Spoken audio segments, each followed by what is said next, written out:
Bismillah wassalatu wassalamu ala Rasulillah wa ala alihi wa sahbihi wa ala amma ba'd.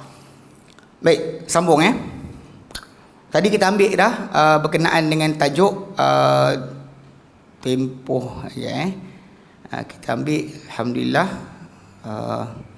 sampai amalan ahli syurga ahli neraka, kemudian iman. Ia adalah berkaitan dengan kata-kata dan perbuatan. Kemudian Quran, kalamullah, dan sifat Allah Ta'ala. Kemudian kita ambil berkenaan dengan tempoh, ajal, nyawa makhluk, kemudian kubur, kemudian kebangkitan dan juga penghisaban. Hari ini sekarang kita masuk kepada al-jannah wan nar. Baik, al-jannah wan nar asani asyar. Berkata Imam Al-Muzani, Abu Ibrahim Ismail bin Yahya, wa ahlul jannati yawma idin fil jannati yatana'amun, dan ahli syurga pada hari berkenaan di dalam syurga mereka mendapat kenikmatan. Bisunufil ladzati yataladzadun, dengan bermacam-macam kelazatan mereka akan mendapat kelazatan, mereka akan mendapat kenikmatan. Wa bi afdalil karamati yuhbarun, dan dengan seafdal-afdal kemuliaan mereka akan bergembira. Di bawah kata yusarruna, yusarrun, iaitu yuhbarun ai rahun atau yusarrun, mereka bergembira. Salis asyar yang ke-13. Ini yang kait dengan masalah akidah. Masuk syurga semua tahu, tapi masalah apa di antara nikmat syurga. Fahum hina idzin ila rabbin zurun, maka mereka kepada Tuhan mereka yang zurun hina idzin, maka mereka ketika itu kepada Tuhan mereka yang zurun, mereka akan memandang. La yumaruna fin nadhari ilaihi, tidak mereka berhimpit-himpit, bersesak-sesak. Jadi pasal kalimah yang datang dalam hadis Nabi SAW, hal tudaruna atau tumaruna, adakah kalian akan berhimpit-himpit, bersesak-sesak ataupun ragu-ragu. Wala yashukuna, mereka tidak akan berhimpit-himpit, bersesak pada melihat fi nadhari ilaihi, pada melihat kepadanya. Wala yashukku, dan mereka takkan ragu-ragu, tidak akan ragu-ragu. Faujuhum bikaramatihi nadhiratun, maka wajah mereka dengan kemuliaannya ia akan apa? Bergembira. Wajah mereka akan bercahaya, bersinar. Wa aiduhum bifadlihi ilaihi nadhiratun, dan mata-mata mereka dengan kelebihannya kepadanya, kepada Allah, nadhiratun, memandang. Kita tengok footnote bawah. Kan disebutkan footnote bawah min jim. Dia sambung lagi, dia kata fi naimin daimin muqimin, di dalam kenikmatan yang berterusan, yang kekal. Allah sebut dalam Quran surah Al-Hijr ayat ke-48, la yamassuhum fiha nasabun wa ma hum minha bimukhrajin, tidak kena kepada mereka di dalamnya sebarang keletihan, dan tidak mereka daripadanya akan dikeluarkan. Allah nyatakan dalam surah Ar-Ra'd 35, ukuluha da'imun wa dhilluha, makanan-makanannya, mana buah-buahannya, apa saja yang diberikan dalam syurga itu, daimun, berterusan,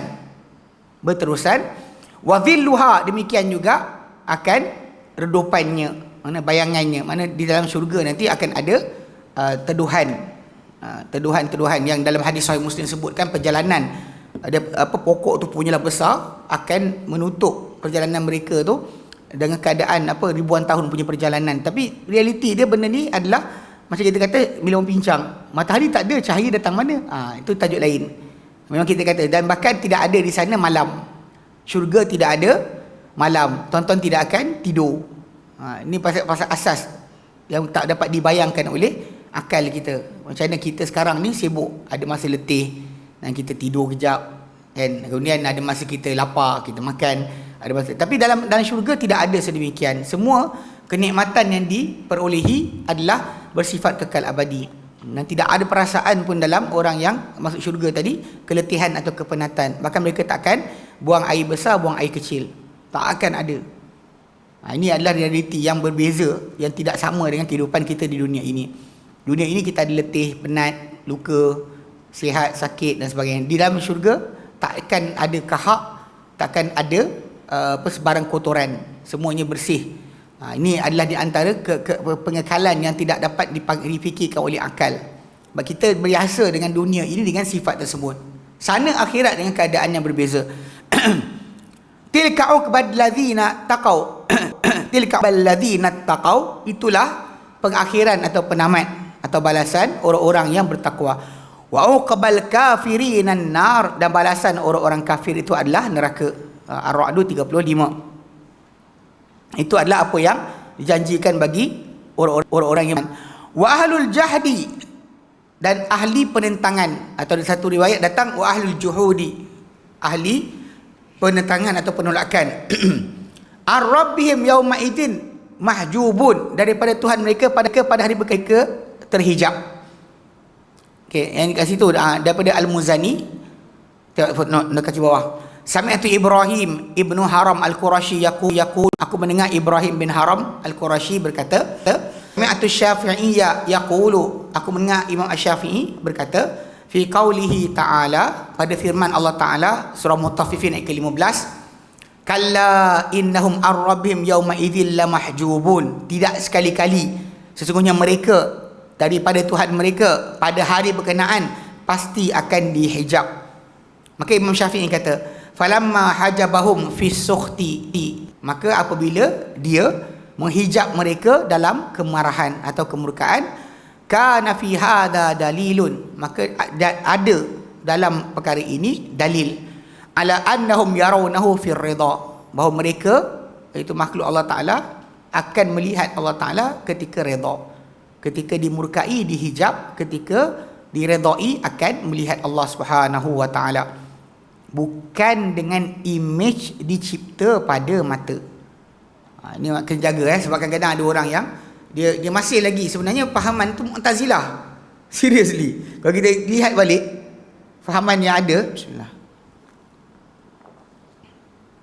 pada sebahagian ahli kalam di Malaysia ni, mereka punya fahaman tu sebiji Mu'tazilah, bukan fahaman Abu Al-Hasan Al-Asy'ari, bukan sikit pun.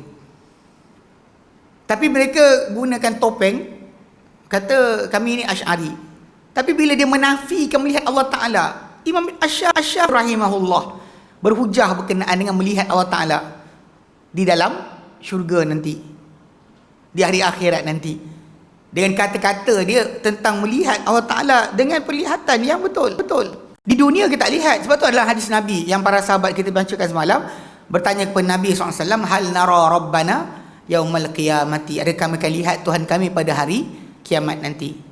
Maka Nabi kata, adakah kalian akan berhimpit-himpit, bersesak-sesak, ragu-ragu pada matahari tengah hari, di antara kamu dengannya tak ada sebarang awan? Para sahabat kata tidak. Para sahabat kata tidak. Maka Nabi kata, adakah kalian akan berhimpit-himpit, bersesak-sesak, ragu-ragu, tentang bulan pada malam 14 yang tiada di antara kamu dengannya sebarang awan? Para sahabat kata tidak. Nabi kata, begitulah kamu akan lihat Tuhan kamu nanti. So realitinya benda ni sangat jelas. Tapi oleh kerana ahli kalam masih lagi menafikan sifat Allah bila keserupaan dengan makhluk, dan nak kata Allah Ta'ala tak ada tanpa bertempat, tak ada tempat untuk Allah Ta'ala, maka dia terpaksa nafikan penglihatan yang hakiki. Bahkan penglihatan tu majazi. Dia kata Allah Ta'ala ciptakan dekat biji mata kita ni image, melihat dia. Dia tak ada kat depan ni, tapi dalam mata tu ada image yang diciptakan untuk manusia melihat. Ini adalah bertentangan Quran, sunnah dan ijma' salafus salih. Ini bukan ajaran salafus salih dan bukan ada kaitan. Sebab tu bila kita bincang, abang semalam tanya kan, adakah benda furuk atau usul? Saya kata dia adalah usul. Sebab kaedah pemahaman, dia bukan berkenaan masalah cabang macam tanah syurga. Ada hadis kata macam ni, ada hadis kata macam ni. Bila berlaku pertembungan dalil dengan dalil dalam sudut berkenaan, ya. Tapi memustahilkan akan penglihatan kerana tak kena dengan logik akal, itu bukan dalil. Akal bukan dalil. akal kenalkan kita dalil tapi bukan dalil. Saya ingat Ustaz Sobri dia bagikan analogi, apa beza akal dengan dalil. Dia seperti macam ni. Kalau sekiranya macam kita nak pergi jumpa mufti, kita tak tahu pejabat mufti kat mana, maka kita minta driver Grab ke, tak pakcik taksi ke, pergi hantar kita ke pejabat mufti. Kita nak tanya soalan, maka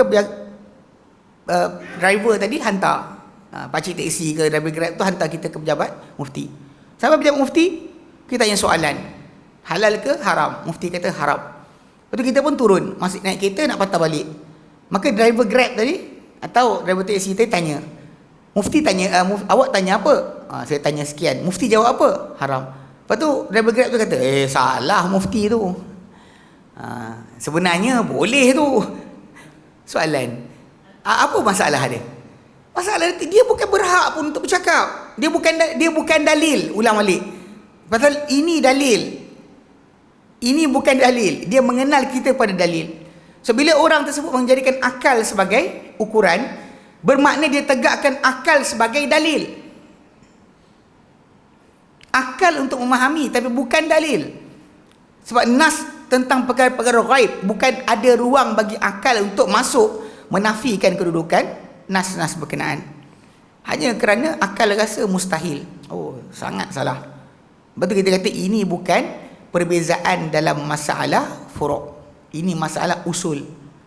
Sebab kita kata, macam kita sebutkan semalam, diorang ada gunakan istilah as-salaf kan, akidah salaf ni, aslam, lebih selamat. Lepas tu dia kata khalaf, ahkam. A'lam, tak kan, dia kita a'lam wa ahkam, lebih mengetahui, lebih bijaksana. Tuan-tuan rasa mana awal-awal lagi dia kata kami tak baca salaf lah. Itu realiti dia. Sayang kita pada sudut asal untuk membawa kepada manusia perkara-perkara ni, memang kita tak boleh lari daripada mengikuti salaf. Itu sebab kenapa kumpulan nama yang kita ambil macam semalam Al-Humaidi, hari ni kita ambil Imam Al-Muzani, pun semua kerana mereka adalah salafus salih, orang yang belajar dengan para tabi'in. Kalau mereka ni tabi'in, mereka belajar dengan tabi'in. Kita beri kedudukan macam tu, tabi'in, tabi'in, atau tabi'in tadi belajar dengan sahabat. Sebab mereka itulah ilmu yang kita panggil apa, tak ada khilaf.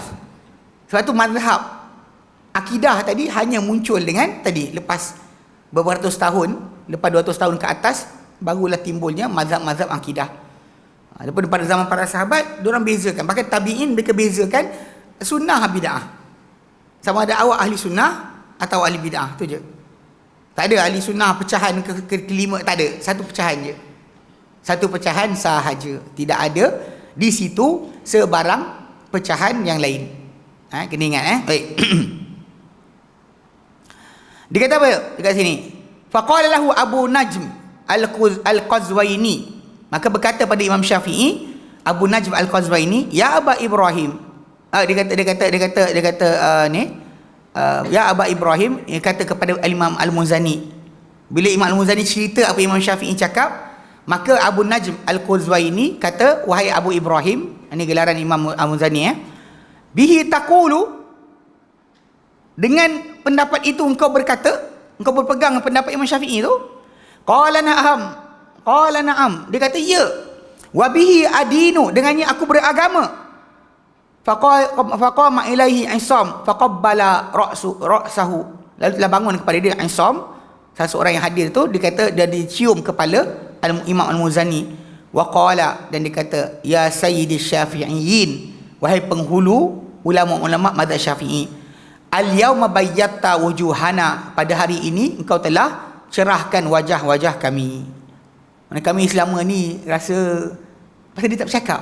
Saya ulang balik kan, tadi bukan Imam Muzani, bukan dia tidak ada pendirian, tapi dia tak bercakap. Dan tak bercakap tadi sebab Imam Syafi'i cakap dengan dia jangan bercakap. Sebab tu dia pegang kata-kata guru dia. Dan bahkan macam kita katakan tadi kan, bila dia datang kepada dia, beberapa orang kata kenapa tak cakap, dia cakap kalau aku cakap nanti jadi macam ni. Tiba-tiba lepas dia jawab, terus datang orang nak berdebat dengan dia. Sebab realiti dia memang Imam Syafi'i tak bagi dia kalau boleh. Okey.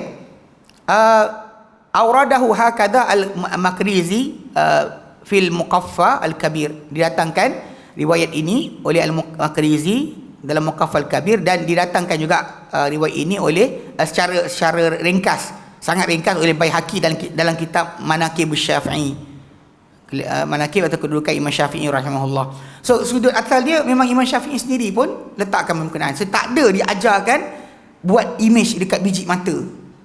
Dia, saya ingat tuan-tuan pernah dengar kalimah apa nama Harun Yahya atau Adna Oktar. Satu masa dulu nama ni sangat terkenal, tapi alhamdulillah Allah Taala zahirkan kedudukan dia siapa. Dia sebenarnya Adna Oktar ni bukan dia yang tulis buku-buku tersebut, buku-buku yang dikarang mengenai melawan evolusi dan sebagainya kan, teori Darwin, tentang komunisme dan sebagainya. Dia ada tim yang buat kerja ni, tapi malangnya nama tu ditempel pada diri dia, dan dia punya realiti tak terdedah melainkan pada awal tahun 2010 2011 gitu baru orang tahu dia siapa, dengan tersebarnya video dia berceramah kononnya kepada wanita-wanita seksi dengan siap menari-nari lagi. Dan kemudian akhirnya dia didapati oleh kerajaan Turki sebagai orang yang money laundering dan sebagainya, ada terlibat dengan perkara-perkara yang salah dan dipenjarakan. Tapi dia punya karangan tu ada antaranya What is the Purpose of Life dan sebagainya. Saya perasan tau, ketika tu ada kawan saya tunjuk dengan saya balik video tu dan buku yang dia karang tu. Dia bayangkan, dia kata sebenarnya apa kita nampak ni sebenarnya tak ada. Semua tu hanya image yang dilihat oleh otak kita. Mana dia kata kalau sekiranya kita ada wire boleh cocok kat otak, gantikan image ataupun pendengaran ataupun rasa dengan apa yang dihantar oleh maklumat oleh komputer, benda tak ada pun kita ada. Dia macam cerita Matrix lah, cerita Mak Saleh kan. Alam ni tak ada, sebenarnya kita ni masih dalam ada tempat benda, entah otak kita dicocok dengan tu, kita nampaklah benda yang kita nampak. Ni sebenarnya ajaran macam ni dia berasaskan kepada masalah tadilah. Dia nak katakan bahawa tak ada fizikal ni. Yang ada hanyalah yang ni yang dikata syahadah yang palsu. Tahu syahadah palsu macam mana? La ilaha illallah diterjemahkan dengan laisal mawjud illallah. Bukan la ilaha illallah, la ma'budu bihaqqin illallah. Tiada yang disembah dengan selayaknya kecuali Allah. Pasal ilah maksud dia ma'bud. Ilah maksud dia ma'bud, yang disembah, yang dipertuhankan kecuali Allah. Tapi mereka buang kalimah ni. Saya tengok dalam ajaran yang geng Sihak yang kata Muhammad lah Allah sebagainya kan, pun ayat yang sama keluar. Dia kata orang-orang telah menukar syahadah daripada la ilaha illallah tu, dia tukar kepada ilah tu, kepada maksud yang disembah. Kenapa dia nak tukar? Okay, pasal bagi dia orang, dia nak kata tiada yang wujud kecuali Allah. Maksud dia yang ni semua Allah. Sebab tu yang tak ada dalam, tak ada luar, tak bercantum, tak bercerai. Sebab apa? Nak kata bercerai? Tak. Nak macam cantum? Tak juga. Jadi realiti dia, benda ni permainan. Jadi Adnan Oktar ataupun yang Harun Yahya tu, dia ada tulisan yang sebiji macam tu. Kita kalau kita ambil otak ni, kita cabut, kita cocok kepada saraf dia dengan visual, gambar, rasa dan sebagainya. So dia akan alami dunia ni macam tu. Kadang-kadang mungkinlah ada sebagian orang gunakan fahaman tersebut untuk merasakan dunia tak penting. Kononnya nak rasa dunia tak penting, semua ni semua mainan. Berpegang dengan ayat Quran, dia kata in ad-dunya la'ibun wa lahwun, innamad dunya la'ibun wa lahwun. Tiadalah dunia itu kecuali permainan dan juga gurauan. Benda tu untuk kita jangan bersedih dengan apa terlepas. Jangan terlampau obses sangat untuk memperolehi dunia. Itu maksud dia. Bukan maksud dia awak tak bekerja untuk mendapatkan rezeki bagi keluarga. Bukan juga bermaksud bahawa awak tidak menjaga hati manusia yang lain. Sebab apa? Ini gurauan je. Sakitilah hati orang tu. Alah, ini semua tak ada betul. Ujian je, cubaan je. Anak pakcik dah kena colik. Coba. Tak tahu faham tak maksud dia. Ini bahaya sebenarnya. Pada sudut asal benda macam ni, bila dikata image cipta kat mata ni, tak ada lah. Depan ni tak ada. Ada satu video saya tengok ustaz tu, dia kata apa? Dia kata, ada tak benda kat depan kita? Dia kata yang kita depan kita ni kita ada. Dia kata contoh macam pegang apple. Pegang apple. So kita tahu apple tu ada berat, ada bau, ada warna, ada sekian. Tapi kalau ditarik penglihatan kita, ditarik pendengaran kita, ditarik rasa kita, ditarik bau kita, so hilang. Dia kata, dia cakapnya ni, awak buta, barang tu ada. Kalau dia kata barang tu ada depan tu, awak je buta. Bukan maksud dia barang tu tak ada, barang tu awak yang tak nampak, awak yang tak rasa. Bukan yang maksud tak wujud. Benda tu ada. Sebab tu Allah Ta'ala persoalkan kita berkenaan dengan pencurian yang kita. Takkan kita nak cuci bawah orang? Cubaan je. Tak ada pun benda kita curi tu. Ini hanya laibun walahun. Takkan rosak di dunia ni apa jadi. Yang halal jadi haram, yang haram jadi halal. Semua sekali akan orang buat tanpa, semua ni tak ada apa? Tak ada realiti. Tapi kadang memanglah ada orang cakap juga dengan jumpa kumpulan macam ni, jumpa terajang je. Bila dia kata kenapa terajang? Tak ada pun. Ini bukan realiti. Ini fantasi. Kan? Sebenarnya tak ada pun pukulan tersebut. Tak ada pun wujud. Pasal benda ni. Ni bahaya kita kata tak ni. Sebab tu bila Imam Syafi'i, dia menegaskan berkenaan melihat Allah Ta'ala, bertentangan dengan apa dipegang oleh Mu'tazilah. Yang tak, dia kata tak ada Allah Ta'ala, tak boleh lihat. Sebab apa? Kalau dia dapat dilihat, dia bertempat. Kalau dia boleh dilihat, dia mesti bertempat. Bila bertempat dia, makhluk ikut fahaman mereka. Kita pula tak diajar macam tu. Kalau dia kata kita melihat, dia lah. Allah Ta'ala kata, macam mana nantilah. Macam mana nantilah. Macam tadi kan, macam mana boleh kita tak berpeluh, tak buang air besar, air kecil. Makan, lantak. Macam mana? Dan Allah Ta'ala kan boleh kata kun. Jadi, maka ia pun jadi. Innama amru idza arada syai'an ay yaqula lahu kun fayakun. Macam Allah kata pada Maryam untuk mengandungkan Isa, untuk jadinya Isa dalam rahim Maryam. Kun, itulah kalimah yang dimaksudkan, dilempar kepada Maryam. Kalimatun alqaha ila Maryam, kalimah kun tadi. Pelik diorang ni, dia masih lagi Allah Ta'ala turun kepada level makhluk, tak boleh buat. Kena buat ikut peraturan dan sistem alam yang mereka bayangkan. Lupa tentang Allah Ta'ala, innallaha ala kulli syai'in qadir. Okay? Faham betul tak? Baik. Wa fin nari yusjarun, dan dalam neraka mereka dibakar, dinyalakan. Firman Allah Ta'ala dalam Quran, dalam surah Fatir. Dalam surah Fatir ayat yang ke 36. Firman Allah Ta'ala, a'udzubillahi minasyaitonir rajim, labi sama qaddamat lahum anfusuhum, benar-benar seburuk-buruk apa yang dikemukakan untuk mereka oleh diri-diri mereka sendiri. Ansakhitallahu alaihim, dengan bahawa murka Allah Ta'ala ke atas mereka. Wa fil azabihum khalidun, dan dalam azab mereka kekal. Allah Ta'ala firmankan dalam surah Ar-Ra'du ayat yang ke-35. Allah Ta'ala nyatakan, la yuqda alaihim fayamutu, tidak diputuskan, ditamatkan ke atas mereka lalu mereka mati. Wala yukhaffafu anhum min adzabiha, dan takkan diringankan daripada mereka dari azabnya, azab neraka. Takkan diringankan. Negara benda ni macam tak boleh faham. Ini saya kadang kita dengar geng-geng yang belajar makrifat hakikat ni, dia pasal dia pakai logik akal. Logik akal memang betul. Kalau tuan-tuan lepas mengalami satu seksaan dan sebagainya, lama kena seksa, lama-lama lali. Kecil-kecil dulu pergi sekolah kan, cikgu cubit perut kerana tak buat kerja rumah. Hari pertama sakit, minggu depan sakit tapi kurang sikit, ketiga masuk cukup setahun tak rasa apa dah. Dia makin lali. Saya ingat waktu dekat Sudan, diorang malam-malam dia tak ada macam kita ada burger tau. Burger, makan nasi apa, kuih tiaw ke, tak ada. Tahu makanan apa yang bersepah-sepah tepi jalan? Kepala kambing goreng ataupun sup kaki lembu.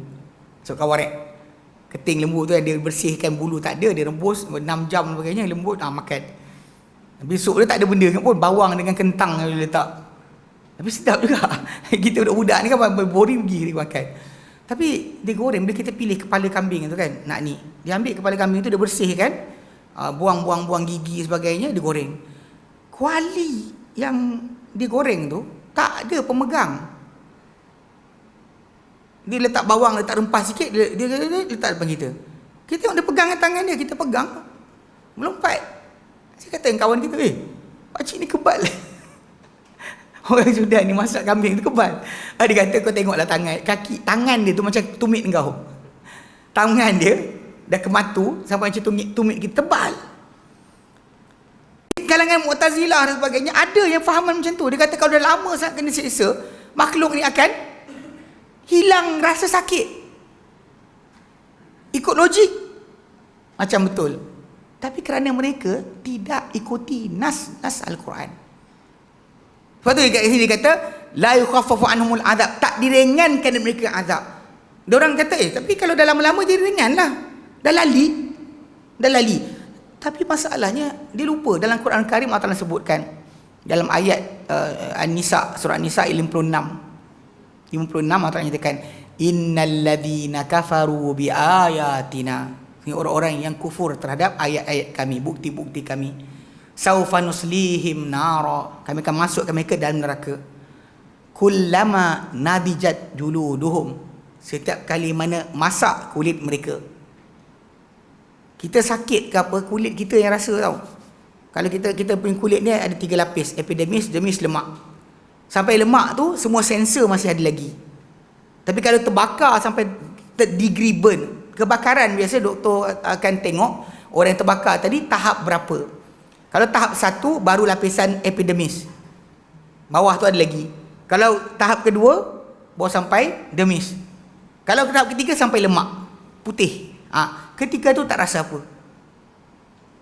Kalau bakar lama pun lepas tu tak rasa apa. Panggang lah tak rasa apa. Dia sakit apa dia permulaan saja. Macam tuan-tuan kena cucuk jarum lah. Kan bila cucuk jarum tu kan, tuan-tuan terumpat sekejap ketika dia cucuk. Lepas masuk dalam jarum tu, tuan-tuan meraung ke? Jarum tu cucuk, tuan-tuan meraung. Aduh mak, aduh pak, sakitnya kan. Mana ada? Sebab apa? Sebab sakit hanya di kulit. So reality dia macam kata-kata mereka tadi betul. Problem dia ayat 56 surah An-Nisa sebut setiap kali mana masak kulit mereka, kullama nadijat juluduhum, setiap kali mana masak kulit mereka, Allah kata baddalnahum juludan ghairaha, kami gantikan mereka kulit yang baru. Bila cakap kulit yang baru, maksud dia sakit yang kita patut lali. Bila kulit baru, sakit lama ke sakit baru? Sakit baru balik. Bahkan lagi dahsyat, apa tahu? Azaban su'ada, azab yang hari ni sakit, besok lagi sakit, lusa lagi sakit, tulan lagi sakit. Dia bukan hari ni sakit, besok kurang sikit, lusa kurang, tak ada. Sebab tu Allah kata la yukhaffafu anhumul azab, takkan diringan daripada mereka azab. Kalau kita fikir logik, kita ada fikir. Tapi bila nas Quran kata setiap kali mana masak kulit, ganti baru. So Allah kata apa dalam ayat berkenaan?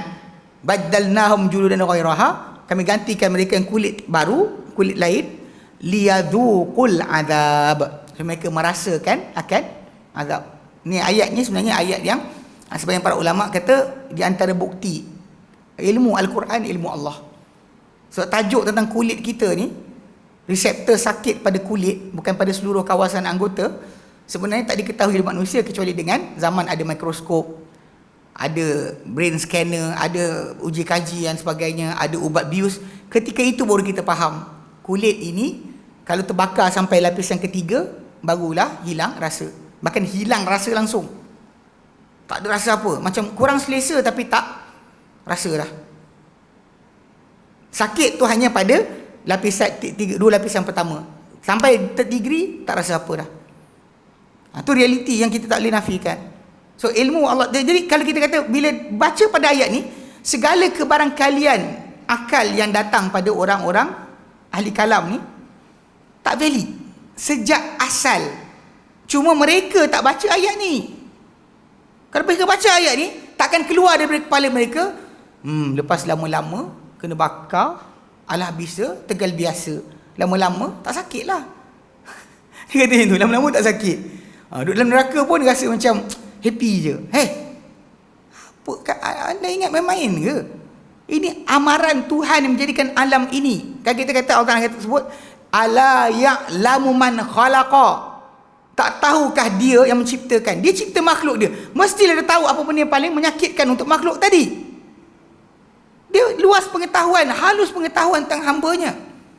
Macam mana mungkin dia pergi buat ugutan pada benda yang sementara? Sebab tu dia kata takkan ringankan azab. Percayalah, ayat 56 surah An-Nisa tu sangat-sangat memberikan maksud.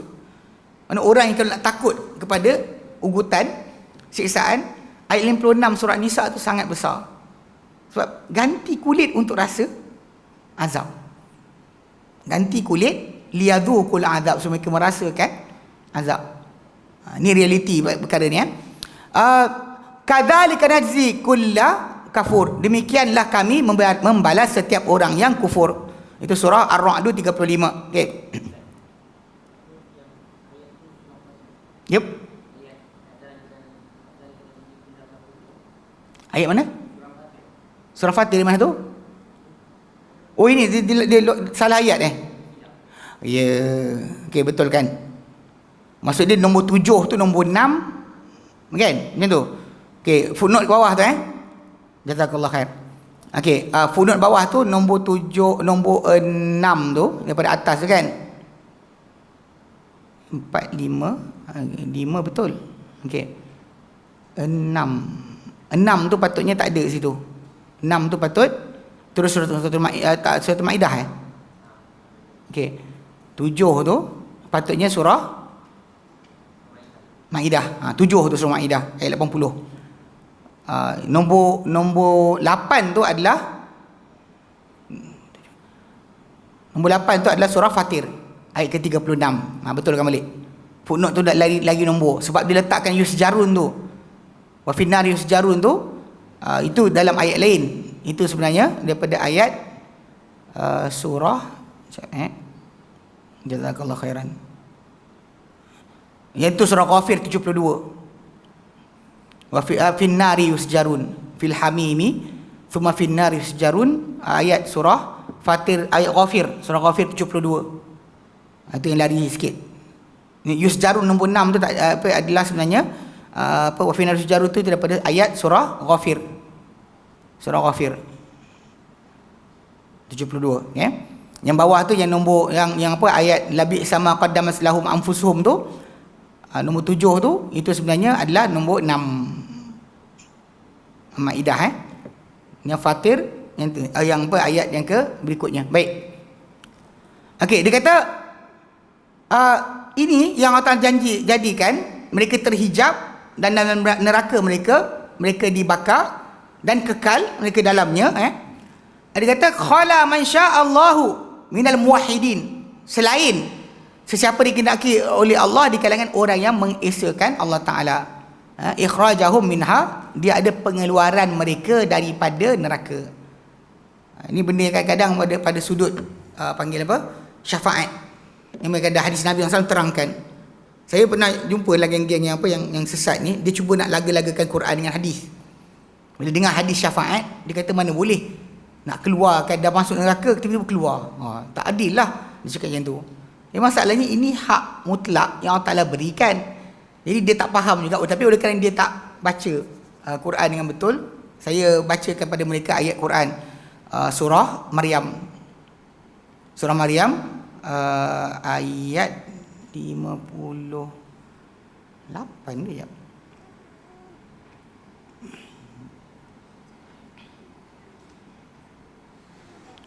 Fariduha. Okey.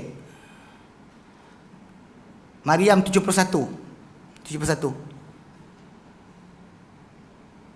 Dia dalam ayat surah Maryam. Tapi cerita kelakar dia orang kan tak belajar hadis dan tak nak pegang hadis. So dia tak tahu berkenaan sirat yang direntangkan di atas neraka untuk dilintasi oleh semua manusia yang beriman akan melintas padanya. Nabi kata seperti kelajuan kilat, kuda angin yang kencang, kuda yang laju, dan ada yang merangkak, ya, ada yang akan dicangkuk oleh cangkuk dan jatuh, ada yang akan lepas tapi luka. Okey, dia dalam ayat berkenaan Allah nyatakan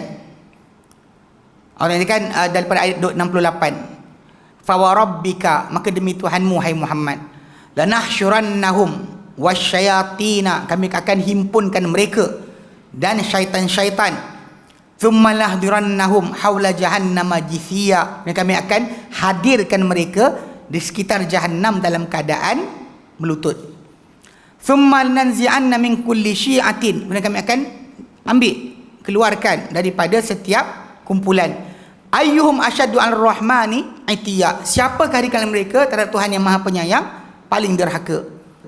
Ma lanahnu a'lamu billadina hum aula biha siliya, kemudian kamilah yang benar-benar mengetahui tentang siapakah mereka yang paling layak untuk dengan neraka tadi masuk.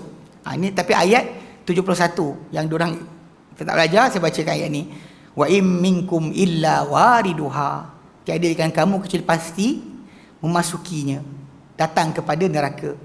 Okey, kana ala rabbika hatman maqdiya, maka ia adalah ke atas Tuhanmu satu kepastian yang telah pun diputuskan.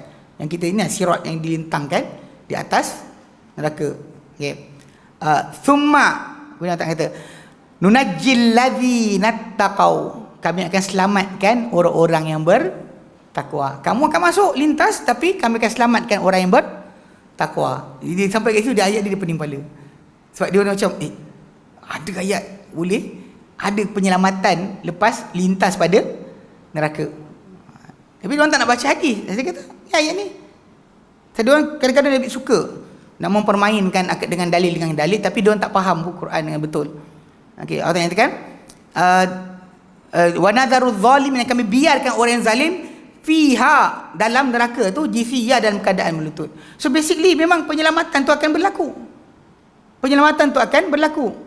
Dan kita kata, yang kita faham daripada hadis Nabi SAW terangkan, akan berlaku pengekalan kepada yang kafir, tapi orang muwahhidin, orang di kalangan ahli tauhid, mereka akan dikeluarkan ikut kadar dosa masing-masing. Dibakar ikut kadar dosa, dikeluarkan, diselamatkan dengan kadar syafaat dan juga apa yang mereka layak. Cepat-cepatlah, lambat-lambatlah. Sebab dalam syafaat, ya, memang datang dalam hadis Nabi SAW, di akhir syafaat diberikan kepada orang-orang beriman untuk mengeluarkan siapa mereka kenal daripada neraka. Allah Ta'ala akan berkata, syafaatil malaikah, telah beri syafaat para malaikat. Kemudian wa syafa'an nabiyyun, telah beri syafaat para nabi. Wa syafa'al mu'minun, telah beri syafaat orang-orang beriman. Walam yabqa illa arhamar rahimin, tak tinggal lagi untuk beri syafaat kecuali yang Maha Pengasih, paling penyayang di antara yang menyayangi, itu Allah Subhanahu wa taala. Maka Allah akan keluarkan daripada neraka sekumpulan makhluk yang tak pernah buat sebarang kebaikan, yang telah bertukar seperti arang, dicampakkan mereka ke dalam sungai syurga lalu dihidupkan balik. Ini realiti dia. Dia keluarkan balik dan dihidupkan, dan mereka ni adalah dikenali sebagai orang-orang bebasan Allah Ta'ala daripada neraka. Dikenali oleh ahli syurga dengan tanda yang ada pada mereka. So realiti dia, benda ni benda yang diorang tak setuju. Bukan tak setuju, bagi diorang nak cari jalan untuk kata hadis tak relevan. Jadi diorang cuba langgakan hadis dengan Al-Quran.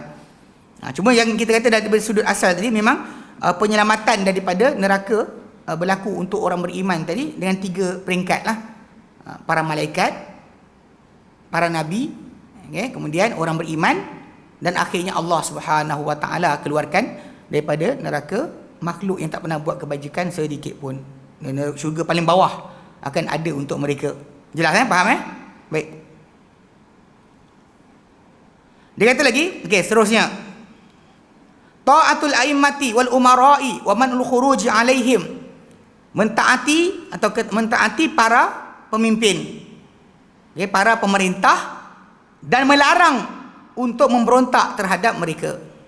Ke-14, wa ta'atu li ulil amri, dan ketaatan pada ulil amri, fima kana indallahi azza wa jalla mardiya, pada apa yang ia adalah di sisi Allah Taala azza wa jalla perkara yang diridai. Taat kepada ulil amri pada apa yang ia di sisi Allah Taala adalah diridai. Wajtinabu makana indallahi muskhita, dan menjauhi apa yang ia di sisi Allah Taala benda yang dibenci. Ini yang Nabi SAW sebut kan, la ta'ata li makhlukin fi ma'siyati khaliq. Tidak ada ketaatan pada makhluk dalam membuat kependerhakaan pada khaliq, itu pencipta. Tak ada hak untuk makhluk ni ditaati pada yang benda yang penderhakaan kepada Allah Subhanahu Wa Taala. Tapi pada benda yang makruf kena ikut perintah kan. Mana pemerintah kata berhenti lampu merah, berhentilah. Pemerintah kata kena saman kalau parking sekian-sekian, bayarlah. Itu realiti dia. Kerana apa? Kerana asas diperintahkan kita untuk taat pada benda yang makruf. Pada benda yang dilarang, contoh macam katakanlah pemerintah kata perempuan semua lari pocok-pocok, menari pocok-pocok depan tempat sekian-sekian, tak boleh lah, tak perlu taat lah. Ketaatan pada benda makruf sahaja, dan bukan pada benda yang mungkar atau benda yang dibenci oleh Allah Subhanahu Wa Taala. Dan dalam perbuatan tersebut memang kita kata ini balik pada asal firman Allah Taala dalam Quran tentang ketaatan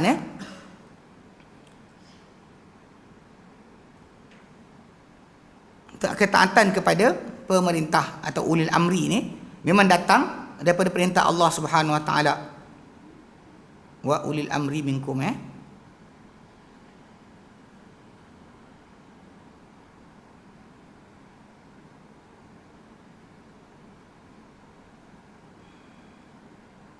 dalam ayat surah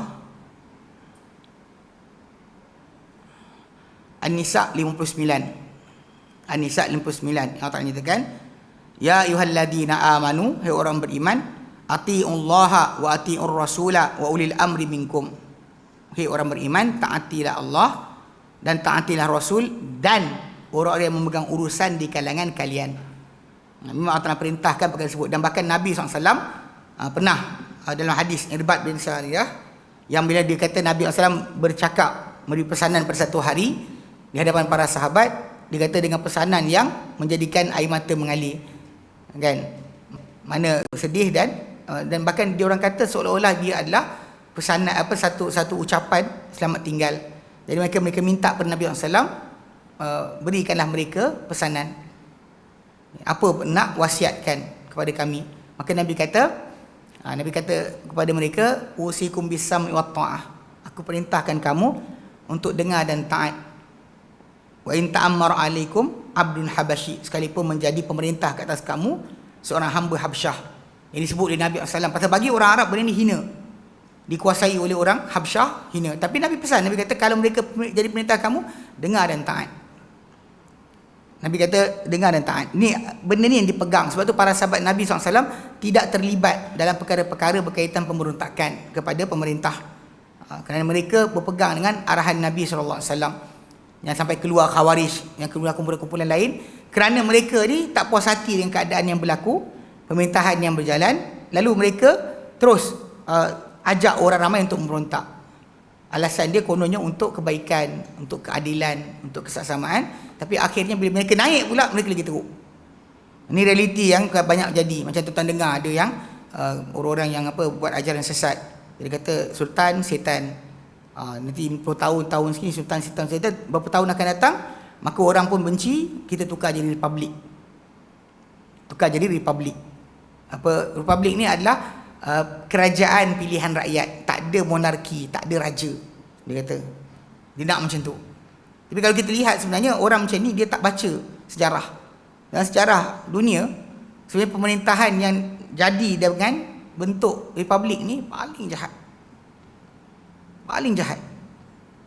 Mana maksud kalau tuan-tuan tengok pada sejarah, katakanlah ketika zaman macam Tsar Nicholas, Maharaja Rusia, Raja Rusia, curi harta rakyat ke sekian sebagainya. Tapi zaman dia merintah ni, teruk-teruk mana pun rakyat, tak ada siapa mati sampai puluhan juta.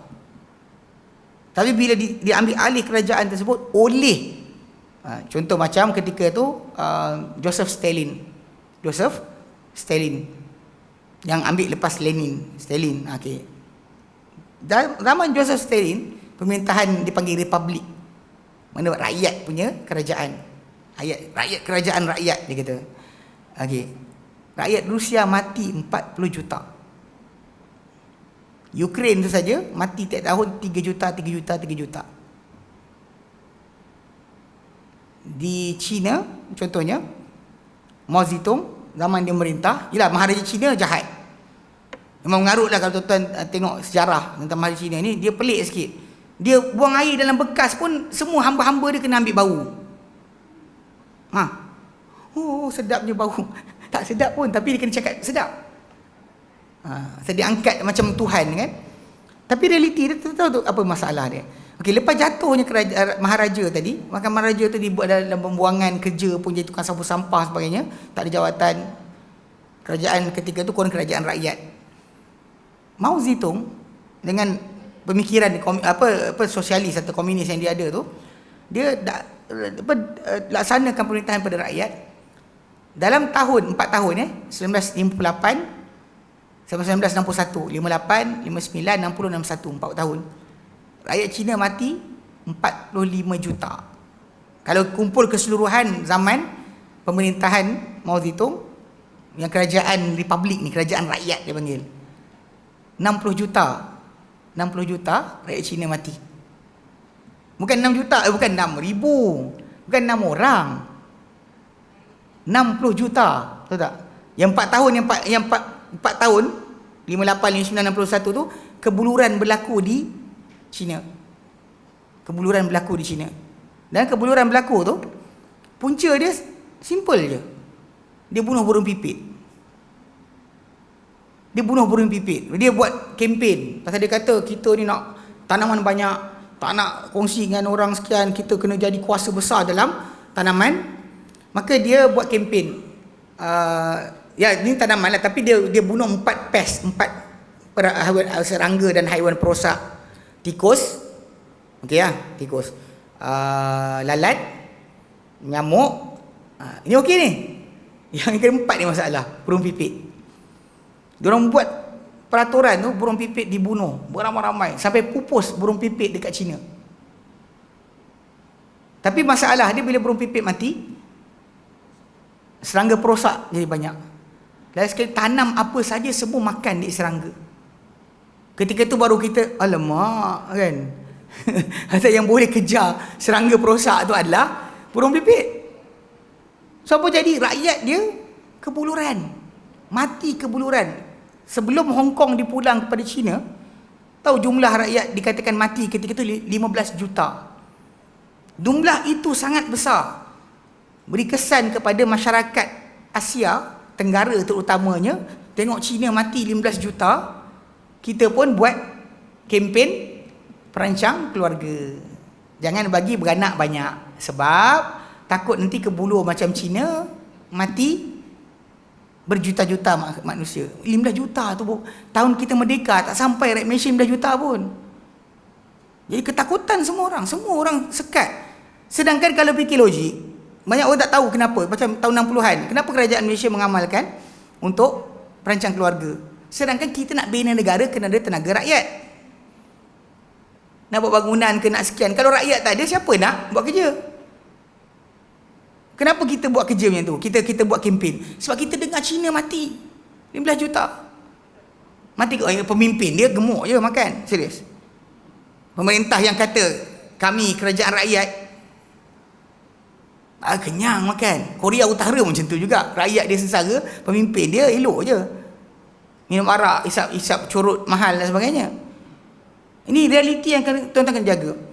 Sebab kadang-kadang kita ni diapi-apikan dengan benci pada pemerintahan beraja.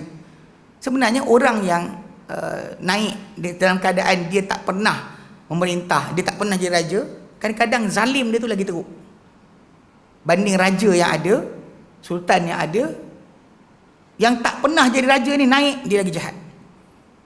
Tuan-tuan pergi lihat daripada Mesir, kuku besi, Bashar Assad, semua tu jatuhkan kerajaan beraja di negara masing-masing.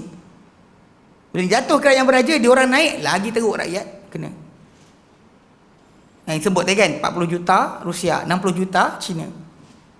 Tapi pasal kawan-kawan kita yang kita kenal ni, dia kata kita buang raja-raja, kita jadi kerajaan republik. Dia siapa saja yang terpilih menjadi pemimpin dalam negara berkenaan. Macam kita sistem kita ada sekarang, yang pemimpin sebenar kita adalah raja, sultan dan agung. Sebab tanpa raja, sultan dan agung, menteri tak boleh naik. Perdana Menteri tak boleh naik, menteri besar tak boleh naik. Tahu kan? Tak tahu. Kalau anda kata sultan atau raja atau agung tak redha dengan kawan ni nak naik, tak boleh naik jadi menteri besar. Walaupun dia dalam pilihan raya tadi parti dia menang semua. Ini sistem yang anda kena faham. Sebab tu sistem beraja ni di Malaysia adalah benteng terakhir untuk apa-apa jaga Islam ke, jaga orang Melayu ke, jaga hak Bumi Putera ke, terletak pada tangan Raja Sultan Agung. Kalau tidak, ikut peraturan biasa semua boleh naik. Tuan-tuan kena tahu, faham masalah ni. Sebab benda ni adalah di antara perjanjian yang kita ada dengan bangsa-bangsa yang bukan Melayu pada permulaan kemerdekaan kita. Perlembagaan itu sebab tu ada hak istimewa Melayu, hak istimewa Islam, hak istimewa Raja. Sebab ini perjanjian kita. Sebab hari tu pada asas kita nak merdeka tu diberi pilihan antara mereka balik ke negeri asal atau duduk dalam negara ini menjadi rakyat. Sebab dia kata boleh terima jadi rakyat tapi syarat tadi kena jaga. Yang ini benda ni kadang-kadang banyak orang kita tak diajar dekat sekolah, dia tak faham. Dia kata kita nak jadi macam. Tak boleh. Sebab kita ada perlembagaan. Sebab tu bila bentuk pemerintahan tadi, anda kena ingat pemimpin kita yang sebenar, ketua negara sebenar kita adalah raja pada negeri, sultan pada negeri ataupun agung pada negara. Faham? Jangan pening kepala, jangan macam siapalah menteri ke Perdana Menteri, tak. Pasal diorang ni akan tukar lepas 5 tahun sekali, akan tukar. Boleh diorang dia diletakkan, dibubarkan, kemudian dipilih baru untuk tidak ada berlaku penyelewengan yang berterusan. Kalau anda kata kita tak puas hati dengan dia, boleh dibuang, itu je. Lepas tu jangan seseorang tu kata parti politik yang dia ada tu adalah raja, sultan dan agung. Sebab siapa dipilih tadi takkan jadi naik tanpa izin daripada pemerintah yang sebenar. Itu kena jaga. Konsep yang kita kata sekarang. Dan kemudian tuan-tuan kena jaga-jaga juga, jangan terpengaruh dengan masalah kata syura. Istilah syura dalam pemilihan pemimpin dan sebagainya, benda ni adalah apa yang pasal tengok peralihan transition pemimpin dalam Islam selepas Rasulullah SAW. Rasulullah orang taat perintah baginda, orang dengar, dan orang jadikan baginda sebagai pemimpin. Bila Rasulullah nak wafat, baginda tak lantik sesiapa pun jadi pengganti baginda. Cuma baginda beri macam isyarat sikit dengan letakkan Abu Bakar sebagai imam dalam solat. Bahkan itulah yang menjadikan golongan Ansar yang mula-mula nak buat pemilihan pemimpin masing-masing, mereka tak jadi nak letak pemimpin. Sebab diorang fikir balik, kalau Rasulullah dah redha dia sebagai imam kita dalam solat, kenapa kita tak redha untuk dia imam kita dalam negara? Ini kena faham. Jika tidak, hari itu pecah. Memang pecah. Pakai Ansar dah berkumpul untuk pilih pemimpin bila Nabi wafat. Tapi ketika Umar datang, Umar nasihatkan, Abu Bakar nasihatkan, lepas tu Umar bai'ah Abu Bakar depan-depan mereka. Lepas tu mereka terus ikut. So Nabi SAW pertukaran daripada baginda kepada Abu Bakar tidak ada dirancang dengan bentuk yang tertentu. Kemudian Abu Bakar pula radhiyallahu anhu melantik Umar dengan wasiat. Dia nak dekat nak mati, dia kata pengganti aku adalah Umar, full stop. Dan para sahabat pula, dia ada pesanan Nabi tadi, dengar dan taat. So diorang pun terima. Mana Umar terlantik dengan wasiat. Daripada Umar tukar ke Osman tu yang orang ingat itulah cara paling Islamik. Yang mana Umar bin Khattab letakkan urusan umat Islam pada 6 orang. Abdullah bin Auf, Talha bin Ubaidillah, Zubair bin Awam, Ali, Uthman, seorang ni saya tak ingat. 6 orang ni disuruh oleh Umar bin Khattab bermesyuarat. Dan Umar bin Khattab dia tak mati terus, lepas kena tikam perut pada tahun 23 Hijrah, solat subuh oleh seorang Majusi. Ketika Umar masih lagi ada nyawa, dia pesan 6 orang ni masuk dalam satu kemah mesyuarat, pilih siapa patut jadi pemimpin. Dan Umar mati lepas 3 hari. Dan Umar letak depan kemah mereka bermesyuarat, Umar letakkan seorang pengawal, dan pesanan daripada pengawal tadi, kalau lepas 3 hari mereka tak pilih sesiapa, bunuh semua. Sebab kalau mereka ni 6 orang ni tak boleh selesaikan masalah ni, mereka lah masalah. Sebab semua ni ada pengikut.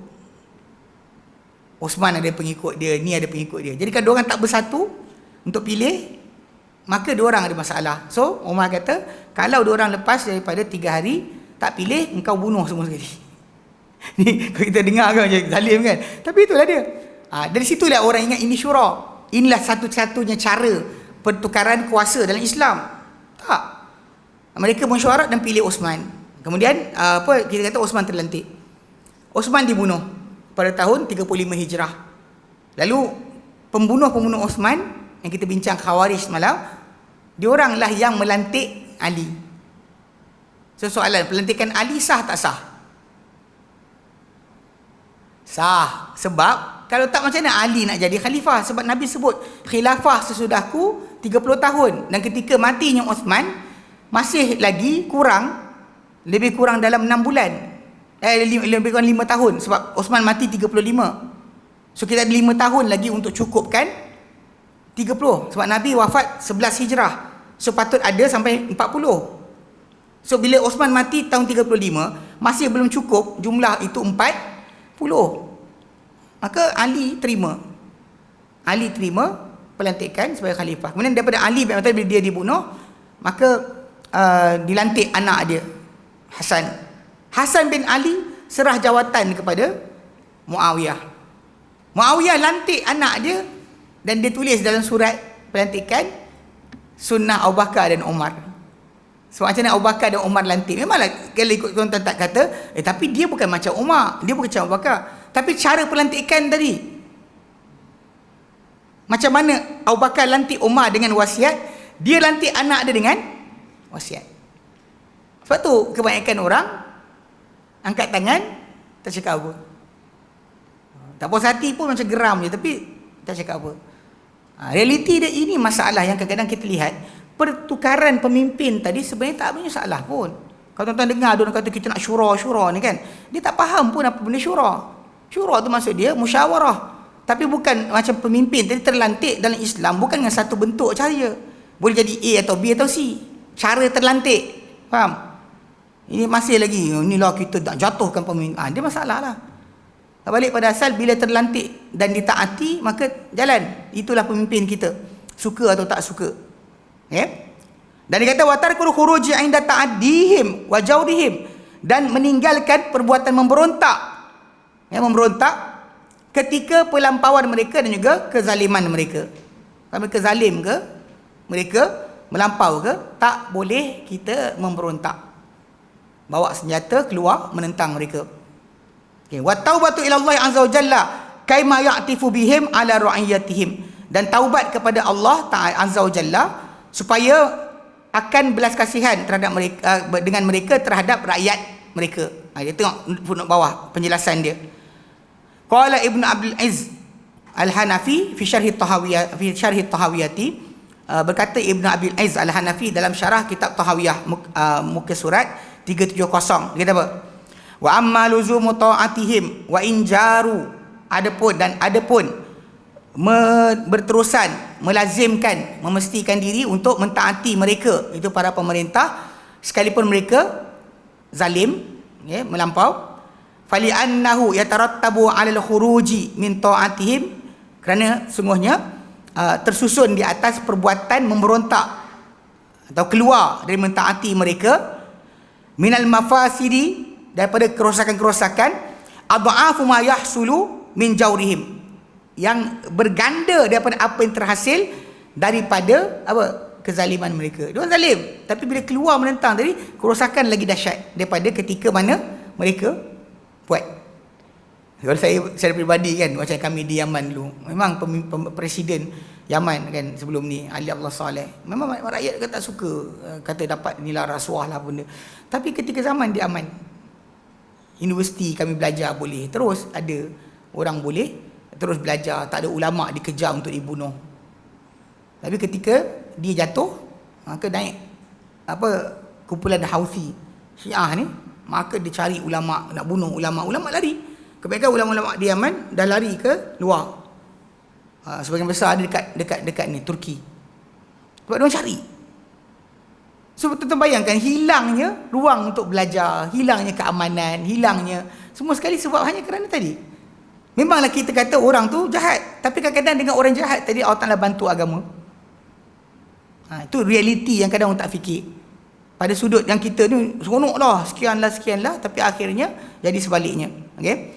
Kerana dia kata tersusun di atas memberontak daripada mentaati mereka, daripada kerosakan berganda apa yang terhasil daripada kezaliman mereka.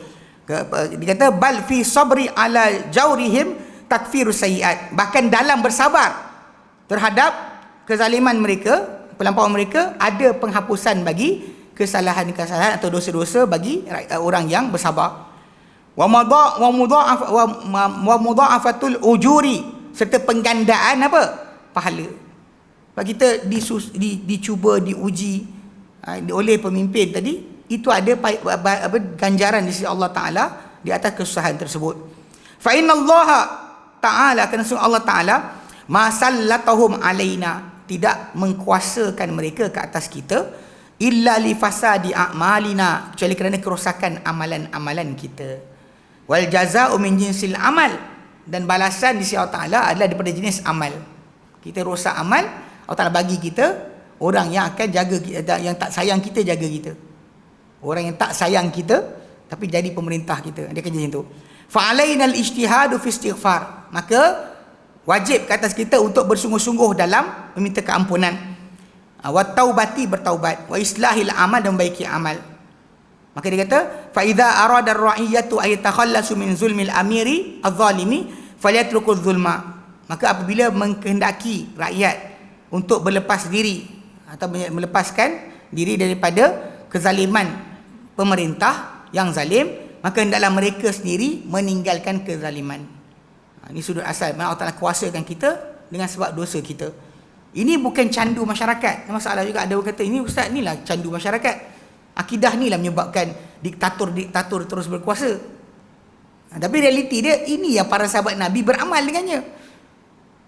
Sebab kita terangkan hari itu kan, semalam, bahawa Talha bin Ubaidillah Zubair bin Awam, ketika dia bawa Aisyah keluar sampai ke sempadan, pergi ke arah Basrah untuk bertemu dengan tentera Ali, mereka nak tuntut darah Osman sahaja, nak minta pembunuh Osman dibunuh, bukan mereka nak kuasa. Perang Siffin macam tu juga, perang Jamal macam tu, perang Siffin macam tu juga. Para sahabat bukan berebut jawatan, cuma mereka ijtihad yang mereka rasa ini patut dibuat. Tapi pada majoriti yang lain, Abu Hurairah, Ibnu Umar tak terlibat. Mereka angkat tangan, tak terlibat. Mereka kata, kalau kau bagi aku pedang yang aku pukul munafik mati, yang beriman tak mati, aku masuk. Jika tidak, aku tak nak masuk. Ini yang Nabi kata akan berlaku fitnah, yang orang berjalan lebih baik daripada orang yang berlari, dan orang yang berdiri lebih baik daripada orang yang berjalan, orang yang duduk lebih baik daripada orang yang berdiri. Ini yang Nabi sebutkan tentang yang jangan bergerak, jangan terlibat. Sebab majoriti para sahabat tak terlibat, mengelakkan diri daripada termasuk campur dalam urusan berkenaan. Okey. Tapi jadi kita kata, tapi benda tersebut macam kita sebutkan, kita tidak boleh panggil apa? Jadikan alasan tadi untuk kita memberontak. Pemberontakan tak berlaku pada zaman para sahabat Nabi SAW. Mereka tak memberontak satu sama lain. Dengar dan taat. Bila terlantik imam perintah tadi, dengar dan taat. Itu realiti yang kita kata termasuk dalam akidah sebenarnya. Kita tak boleh. Nabi, pesanan Nabi tu untuk pemerintah tu punya hak, Nabi dah sebutkan. Dengar dan taat sekalipun menjadi ketua ke atas kamu, hamba Habsyah. Okey. Kemudian al-imsaku an takfir ahli kiblati, menahan daripada mengkafirkan ahli kiblat.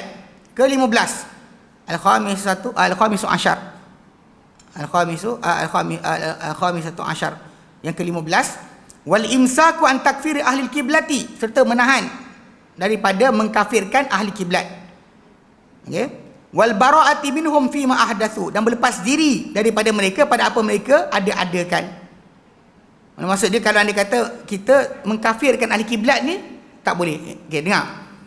Bila kadang-kadang kita buat penjelasan, contoh berkenaan dengan orang yang pergi kubur, minta dekat wali dan sebagainya, kita sebutkan kesalahan amalan berkenaan. Kita tak isytiharkan kata si fulan telah kafir. Kita bagi tahu ini syirik. Ini syirik, ini membawa kepada kekufuran. Tetapi kita tak mengkafirkan orang tersebut. Saya secara peribadi memang ada jumpa orang tu, dia kata korang kafirkan kami. Saya kata tak ada. Dia kata kalau korang kata benda ni kufur, kami kafir lah. Saya kata tak. Dia kata macam mana? Saya terangkan. Saya kata ketika mana para sahabat Nabi SAW nak pergi perang Hunain, dan ketika perjalanan tersebut mereka nampak pokok ada gantung pedang yang orang musyrikin biasa buat. Maka para sahabat Nabi SAW telah kata kepada baginda, ya Rasulullah, ini terutama yang mana tahu, yang mu'allaf baru masuk Islam. Dia kata, ya Rasulullah, ij'al lana dhata anwat kama lahum dhata anwat. Wahai Rasulullah, buatlah untuk kami pokok gantung pedang, pokok yang ada gantung untuk pedang-pedang ni supaya ada power. Gantung ada power. Dan besok tetak sekali 10 mati. Macam tu. Dia benda ni macam budak-budak lah dulu. Nak laga ikan, masuk ikan tu bawah tanah tu. Ambil aura ikan dan tanah. Kan? Jadi benda macam ni kita kata sudut asal dia jadilah amalan masyarakat, khurafat tu, dan melangkau kepada kesyirikan, merasakan kuasa boleh datang daripada pokok yang gantung pedang tadi. So Nabi bila para sahabat kata macam tu, yang golongan mu'allaf cakap macam tu, Rasul kata subhanallah. Rasul terkejut. Subhanallah. Nabi kata ini seperti sebiji seperti kata-kata Bani Israel kepada Musa, ij'al lana ilahan kama lahum alihah. Kan lepas daripada Bani Israel lintas lautan, wajawazna Bani Israel al-bahra. Okey, dalam surah Al-A'raf 138. Al-A'raf 138. Dan bila kami lintaskan Bani Israel akan lautan, kan? Dan bila lintas tersebut, kan, Allah Ta'ala sebut bahawa mereka dapati, kan, fa'atau ala qaumin yaqufuna ala asnamin lahum. Mereka datangi sampai kepada satu kaum yang sedang duduk menghadap, berteleku pada berhala milik mereka. Bani Israel kata apa? Qalu ya Musa. Mereka kata, wahai Musa, ij'al lana ilahan kama lahum alihah. Buatlah untuk kami Tuhan macam mereka ada Tuhan. Musa jawab apa? Musa kata, qala innakum qaumun tajhalun, kalian ni kaum yang jahil. Okey, bila orang tanya saya, para sahabat Nabi tadi pun Nabi tegur. Kata ini macam cakap diorang. Tapi Nabi suruh tak orang syahadah balik? Tak ada. Musa cakap tak antum kufar? Ada? Tak ada, dia kata korang jahil. So erti kata lain dekat situ, amalan tadi kufur. Orang yang buat belum tentu kafir. Tapi kita kena katalah amalan tu kufur, takkan nak kata baik pula. Amalan ni baik. Tapi orang dia yang buat tadi tak kufur. Pasal realiti dia adalah benda salah. Lepas tu bila kita sebutkan, ni kadang-kadang bila orang kata, ustaz, tapi tu tak boleh kafirkan ahli kiblat. So kita membuat penjelasan tentang geng kuburiah, geng yang memuliakan kubur. So kita tak mengkafirkan ke? Jawapannya ya, tak mengkafirkan pun. Kita hanya buat penjelasan amal tadi menyamai dengan amalan, macam Nabi kata amalan Bani Israel tadi. Macam kita dalam masyarakat kita minta pada wali yang mati, sama macam orang Cina minta pada atuk nenek yang mati. Maka saya kadang pelik, saya kata daripada minta Nabi yang mati, wali yang mati, kenapa tak minta malaikat yang hidup? Malaikat yang hidup, kan malaikat naik turun bawa amal kita subuh dan asar. Tak toleh je, bang, nanti naik, saya ada hajat ni. Tak cakap macam tu je. Kata kasyaf, kan, kata silap-silap nampak benda raib. Kenapa tak buat? Kenapa tak minta pada malaikat yang hidup dan minta pada Nabi yang mati, wali yang mati? Kenapa? Ni realiti pelik. Saya kata sama je macam orang Cina. Bila kita kata dia minta pada patung-patung tu kan, dia kata itu bukan Tuhan. Saya ingat waktu tahun 96. Sepedang. Saya ambil SPM dekat satu sekolah. Ambil lewat, umur dah tua. Saya pergi sekolah agama dulu, masuk sekolah belajar SPM untuk ambil SPM je setahun. Kelas tu budak-budak Cina yang ada pun umur dah lajak jugalah. Jadi diorang main chess dam Cina. Saya main dengan diorang sampai saya pandai main dam Cina. Tapi kalau tanya sekarang saya lupa. Hari tu tengok tiap hari tengok dia main ni kan, kita boleh main juga. Diorang punya chess tu bukan macam yang Eropah punya tu. Di tengah-tengah ada sungai. Kalau Eropah ada binatang apa? Kuda kan. Diorang ada rimau dengan gajah. Kuda, rimau, gajah. Itu dia punya ada sungai seberang. Saya main-main. Lepas tu satu hari kawan saya seorang, budak Melayu, dia pergi tegur. Kami tengah main kan. Dia datang, korang Cina kan, kenapa banyak Tuhan lah? Saya pandang muka dia, kau kenapa? Kan kita kan kat Malaysia ni kan sensitif. Soalan-soalan macam tu boleh bergaduh kot. Saya kata, kenapa? Dia kata, tak tahu je. Dia kata, budak Cina tu kata, tak apa, tanya, apa benda? Kenapa korang banyak Tuhan? Tuhan korang banyak. Lepas tu budak Cina cakap, dia kata, itu bukan Tuhan kami, itu atuk nenek kami yang baik dengan Tuhan. Kami minta pada mereka beritahu pada Tuhan. Soalan, apa beza dengan minta pada wali? Sama, tak ada beza. Cuma beza pakai kopiah atau pakai selendang lah. Masyarakat Cina sebenarnya, diorang kadang-kadang jadi kes tajuk sembah orang Melayu pun ada, tahu tak? Datuk Kong sebenarnya kan Muslim kot.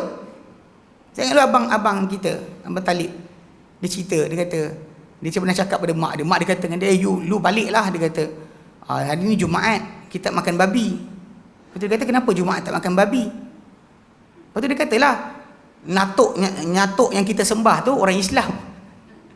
Jadi tak payah hari ni Jumaat kita hormat dia tak makan babi lah Jumaat. Oh ya ke? Yang anak ni pun dia kata apa? Nak je cakap pada mak dia, kalau macam tu tak salah makan tiap-tiap hari. Kan? Hormat kepada sembahan jangan makan. Dia tak hormat hari Jumaat je. Dia orang sama je. Lepas tu saya kata, kita bila penjelasan kita bukan mengkafirkan, kita terangkan amalan yang kufur. Yang orang tadi buat belum tentu dia kafir. Tapi untuk kata hujah, ya, kita kata amalan tadi kufur. Menyekutukan Allah Ta'ala memang salah lah. Tiap hari isytiharkan iyyaka na'budu wa iyyaka nasta'in. Tapi pergi kata minta tak dengan wali tu, kenapa? Hanya engkau kami sembah, hanya engkau kami minta pertolongan. Ayat kita sebut dekat mulut, tapi perbuatan kita tidak sedemikian. Okay? Baik. So dia kata wal bara', kita kata kita dimenahan daripada mengkafirkan ahli kiblat. Namun dia kata wal bara'ati minhum fi ma ahdatsu. Kita berlepas diri daripada mereka pada apa mereka ada-adakan. Malam yabtadi'u dalalan, selama mana mereka tak mengadakan kesesatan. Okey? Faman taba'a minhum dalalan, siapa yang mengada-adakan dengan mereka kesesatan, kana ala ahli kiblati kharija, maka dia terhadap ahli kiblat ni dia terkeluar. Wa minad dini mariqa, daripada agama mereka terkeluar, terlepas.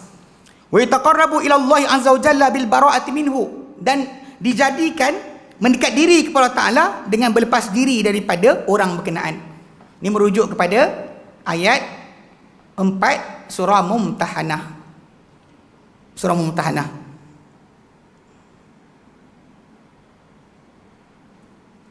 Oh, tak boleh, kena ini jap.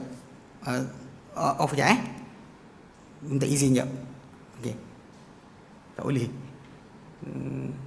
Kopi tadi kot. Bismillah. Air biasa tak apa, kopi tak ni.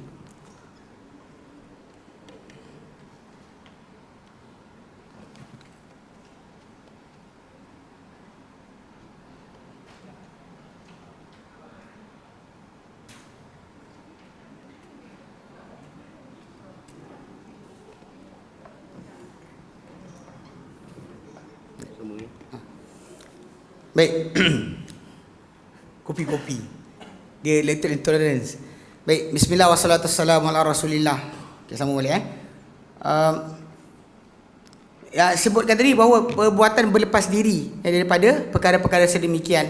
Bila orang tu mengadakan kesesatan, terutama pada sudut bid'ah yang mukaffirah, yang mengkafirkan, maka berlepas diri daripada orang berkenaan. Kita ada panduan daripada Nabi Ibrahim AS. Kalau kita buka dalam surah Al-Mumtahanah ayat keempat, Allah nyatakan qad kanat lakum uswatun hasanatun fi Ibrahim walladzina ma'ah. Sesungguhnya telah ada untuk kamu tauladan yang baik pada Ibrahim dan siapa-siapa bersama dengannya. Idh qalu liqaumihim, tatkala mereka berkata pada kaum mereka, inna bura'a'u minkum, sungguh kami berlepas diri daripada kalian, wa mimma ta'buduna min dunillah, dan daripada apa kalian sembah selain daripada Allah Ta'ala. Kafarna bikum, kami kufur terhadap kalian. Wa bada bainana wa bainakumul adat wal baghdha, dan nyata di antara kami dan kalian kebencian dan permusuhan, itu pada agama. Ya, hatta tu'minu billahi wahdah, sampailah kalian beriman dengan Allah Ta'ala sahaja. Itu adalah panduan yang kita kena faham. Kadang-kadang orang kata kenapa kita tak boleh, pasal dalam sudut tadi benda yang mengkafirkan tadi tak boleh kita kompromi. Tapi balik pada asal lah, sebagai manusia kita layan dari manusia. Waktu kadang dalam konteks tajuk perkara ni, kita dengan orang bukan Islam, sudut yang sama, kita tidak akan terima untuk dia suruh kita mengakui ketuhanan apa yang mereka sembah. Dan lakum dinukum waliyadin. Tapi dalam masalah yang asas ni, kalau orang tu buat perkara yang mengkafirkan dari sudut sudut agama dalam Islam sendiri pun, maka kita akan berlepas diri. Dia kata dan wa taqarrabu ila Allah azza wajalla bil bara'ati minhu, dijadikan ibadat mendekat diri kepada Allah azza wajalla dengan berlepas diri daripada orang berkenaan. Wa yuhjaru wa yuhtaqaru, dan dia akan dipulaukan dan dipandang kecil atau hina. Wa tujtanabu ghuddatahu, dan akan dijauhi akan ghuddatahu ni bid'ahnya. Dan satu riwayat yang satu lagi bid'atuhu, dalam macam dalam hasyiah apa yang asal dia kata dijauhi akan perbuatan dia. Okay, ataupun sebenarnya godah ni kalau kita buat, maksud dia kelenjar atau tengkorok dia, maksud dia ucapan-ucapan dia kita jauhi. Okey, fahiya a'da min ghuddatil jarab, kerana ia lebih berjangkit, lebih berjangkit berbanding kelenjar kurap. Mana kurap kan, kalau kita kata lekat, dan ini lagi teruk. Kalau kita nampak orang kurap kita jauhi, kenapa kita nak jauhi orang yang merosakkan agama? Ini asas pertama. Sebagai manusia kita layanlah macam mana Nabi SAW layan orang-orang munafik sebagai Muslim, tapi tidak untuk kita ambil daripada mereka sebarang perkara. Ni kadang-kadang kita lihat ada orang dia buat kesalahan, dia kata kita belajar hadis daripada geng salaf, tapi kita ambil akhlak daripada kumpulan-kumpulan yang sufi. Tapi bila sekali akhirnya akidah dia pun rosak, hanya kerana mereka berimpian macam tu. Kononnya nak banyakkan guru, tapi dia lupa batasan-batasan yang tak boleh. Okay? Baik. Ke-16, as-sadisu asyar as-sahabatu radhiyallahu anhum, para sahabat radhiyallahu anhum. Dia kata wa yuqalu bi fadli khalifati Rasulillah SAW, yang dikatakan wa yuqalu, dikatakan bi fadli khalifati Rasulillah, dengan kelebihan disebut atau dikatakan tentang kelebihan khalifah Rasulullah. Khalifah ni pengganti. Khalifah maksud asal pengganti. Macam saya tak ada, dia ganti. Dia tak ada, kawan dia ganti. Itu asal makna khalifah. Tapi kita tahu bahawa penggantian itu yang dibuat oleh para sahabat satu sama lain adalah dalam masalah pentadbiran dan pengurusan, bukan masalah wahyu. Tapi mereka memang orang ramai akan bertanya kepada Abu Bakar, Umar berkenaan dengan tajuk apa? Halal dan haram. Dan apa yang Allah Ta'ala perintahkan dan larang. Dia akan tanya jawab. Dia bukan hanya setakat umara, mereka adalah ulama dalam satu masa. Sallallahu alaihi wa alihi wasallam, selawat Allah dan ke atas baginda dan salamnya ada ke atas keluarganya dan salam. Jadi dikatakan tentang kelebihan khalifah Abi Bakar As-Siddiq radhiyallahu anhu. Abu Bakar As-Siddiq radhiyallahu anhu, kita mengatakan dengan kedudukan beliau, fahuwa afdalul khalqi wa akhyaruhum ba'dan nabiy sallallahu alaihi wasallam, maka beliau adalah seafdal-afdal makhluk dan terbaik di antara mereka sesudah Nabi SAW. Itu kadang-kadang saya tapi jahat jugalah. Dia kata daripada minta pada awak punya wali, kenapa tak minta Abu Bakar? Betul tak? Lepas Nabi, Abu Bakar. Tak ada siapa mempunyai kedudukan seperti Abu Bakar di kalangan manusia. Kecuali orang tu nak kata guru saya bagi bagus dia Abu Bakar. Dan kenapa awak minta kat guru awak? Buatlah madad ya Abu Bakar. Kenapa madad ya Husin? Kenapa madad ya Husin? Saya tak faham. Kadang-kadang dia lupa tau. Para sahabat yang mulia ni dia tak ambil pun. Maksud dia kata tadi kan, dia kata wali yang dia dipanggil. Kenapa tak panggil Abu Bakar? Pasal manusia paling afdal di kalangan para sahabat. Bahkan bila para sahabat tadi tak ada wali lebih atas para sahabat. Pelik jugalah, wallahu alam. Wa sunniya, dan dijadikan nombor 2 ba'dahu sesudahnya bil Faruq, dengan Al Faruq. Itu wahwa Umar bin Khattab radhiyallahu anhu. Umar bin Khattab radhiyallahu anhu. Fahma wazira Rasulullah sallallahu alaihi wasallam. Maka mereka berdua adalah 2 pembantu, 2 wazir, 2 menteri. Ya Rasulullah SAW. Wadaji'ahu fi qabrihi, dan 2 teman perbaringan baginda pada kubur baginda sallallahu alaihi wasallam. Di kubur Nabi sallallahu alaihi wasallam, dia okey, bayang sini bila kita tuan pergi ke Baqi' tu kan. Ke bilik yang ditanam Rasulullah SAW tu, kalau tuan dapat peluang untuk datang melintas, tuan akan disuruh bagi salam pada Rasulullah dulu. Kemudian Abu Bakar, kemudian Umar. Sebab kedudukan kubur dia, katakan ini kepala Rasulullah SAW kat sini, belakang tu Abu Bakar, belakang Abu Bakar Umar. Dia berbaris dalam satu line. Semua dia macam tu. Mana Rasulullah, Abu Bakar, Umar. Lepas tu lubang tempat bagi salam pada Abu Bakar lepas tu. Lubang bagi salam pada Umar lepas tu. Dan dia tak ada kubur yang ada pelita lah, ada serban lah, semua bohong. Dia orang tunjuk gambar kubur Rasulullah ada serban, bohong. So kubur tu tak letakkan binaan apa-apa di atasnya. Mana bayangkan ni kubur Rasulullah, ini Abu Bakar, lepas tu belakang sikit Umar. Dia punya susunan. Jadi dia pada bilik tu ada bilik Aisyah radhiyallahu anha. Memang Umar bin Khattab minta ditanam dalam bilik berkenaan. Kan dia tak mati terus.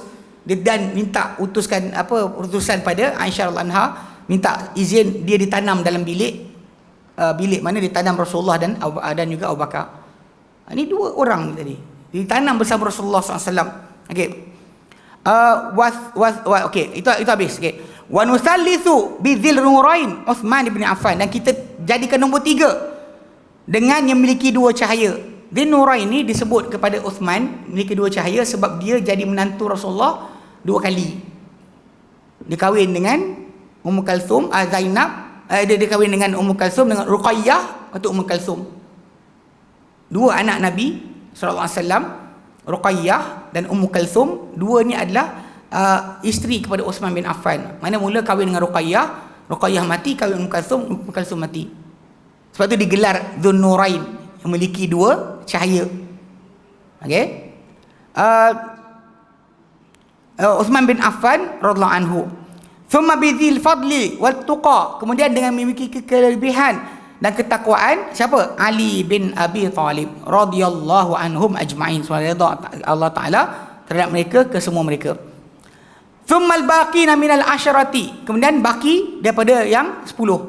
Disebut kan Abdurrahman bin Auf, Talha bin Ubaidillah, Zubair bin Awam, Sa'id bin ingat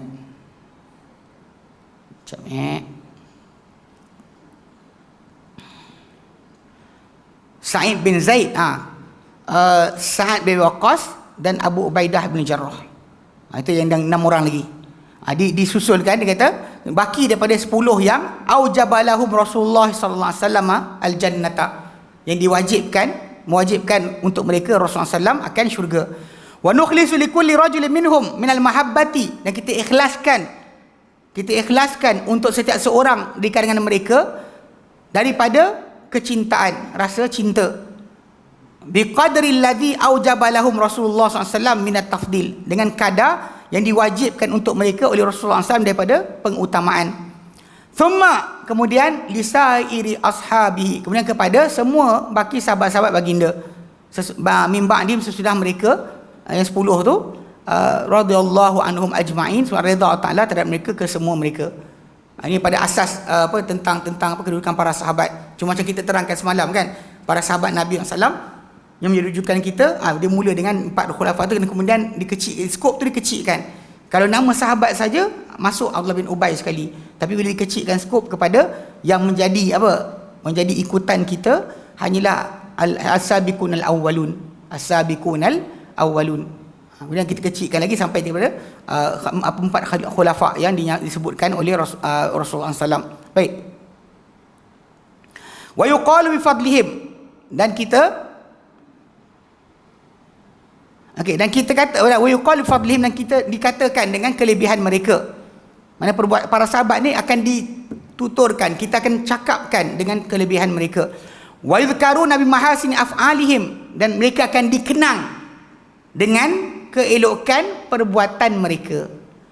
Wa numsiku anil khawdi fi ma syajara bainahum, dan kita menahan daripada memperdalamkan itu perbincangan pada apa yang menjadi pertelingkahan di antara mereka. Fahum khiyaru ahlil ardi ba'da nabiyihim, maka mereka adalah sebaik-baik penduduk bumi sesudah nabi mereka. Irtadahumullahu azza wa jalla li nabiyhi, telah meredai mereka ni Allah azza wa jalla untuk nabinya. So Allah Ta'ala redha mereka sebagai pendamping Nabi sallallahu alaihi wasallam. Wa khalaqahum ansaran li dinihi, dan Allah Ta'ala ciptakan mereka sebagai pembantu untuk agamanya. Fahum a'immatud din, maka mereka para sahabat adalah imam-imam agama. Wa alamul muslimin, dan tokoh-tokoh Islam, tokoh-tokoh orang-orang Islam, radhiyallahu anhum ajma'in, sebab redha Allah Ta'ala terhadap mereka ke semua sekali. Semua mereka Allah Ta'ala redai. Okey. So kena faham sudut ni. Kita kata macam kita terangkan semalam, kedudukan para sahabat. Ini memang ditekankan oleh para imam, terutama untuk menolak kumpulan Khawarij, menolak Syiah dalam perangai mereka membuang para sahabat, bagi memasukkan dalam agama apa yang bukan daripada agama. Sebab kita buang sahabat, kita akan dapat water agama ni ikut kepala kita. Tapi bila kita ada sahabat, dia macam mana awak boleh berkata sedemikian? Macam mana awak boleh faham agama lebih daripada mereka? Baik. Okey, seterusnya, as-salatu wara al-a'immati, as-salatu wara al-a'immati wal jihadu ma'ahum. Solat di belakang para imam dan berjihad bersama-sama mereka. Okey. Dia kata wala natruku hudural jum'ati, dan kita tidak meninggalkan perbuatan kita tidak meninggalkan menghadiri Jumaat. Tak tinggalkan menghadiri Jumaat. Wa salatuha, dan solat Jumaat, ma'abirri hadhil ummati wa fajiriha lazimun, dengan orang yang baik umat ini dan orang jahat umat ini secara pasti. Kita tak akan tinggalkan Jumaat kerana orang sekian tak boleh. Okay. Maka minal bid'ati bari'a, selama mana dia daripada bid'ah itu bersih. Fa inni btada'a dalalan fala salata khalfahu, jika dia mengadakan kesesatan maka tiada solat di belakangnya. Baik, tengok footnote bawah. Dia kata dah meninggalkan solat di belakang orang mengadakan kesesatan, dia terikat dengan keupayaan menunaikannya bersama selain dia. Mana kalau selagi kita boleh solat dengan orang lain yang ada juga, macam kata masjid, banyak masjid ini sesat, dia punya orang tersebut pelaku bid'ah yang menyesatkan, so kita boleh lari tempat lain selagi mana ada tempat. Okey. Jika dia solat bersama orang berkenaan berserta dengan kebolehan keupayaan kebarangkalian solat bersama orang lain, solat dia sah solatnya. Okey, di sisi kebanyakan ahli ilmu. Berkata Syekh Islam Ibn Taymiyah rahimahullah, idza zahara minal musalli, apabila nyata daripada orang yang solat, iaitu imamus solah, imam solat tersebut, bid'atun au fujurun, sebarang bid'ah ataupun sebarang kejahatan, wa amkana salatu khalfa man ya'lamu annahu mubtadi'un, dan boleh untuk kita solat di belakang, dan boleh untuk kita solat di belakang orang yang diketahui bahawa dia berlaku bid'ah atau fasik, ma'imkani solati khalfa ghairi, sedangkan kita boleh solat pada belakang orang lain.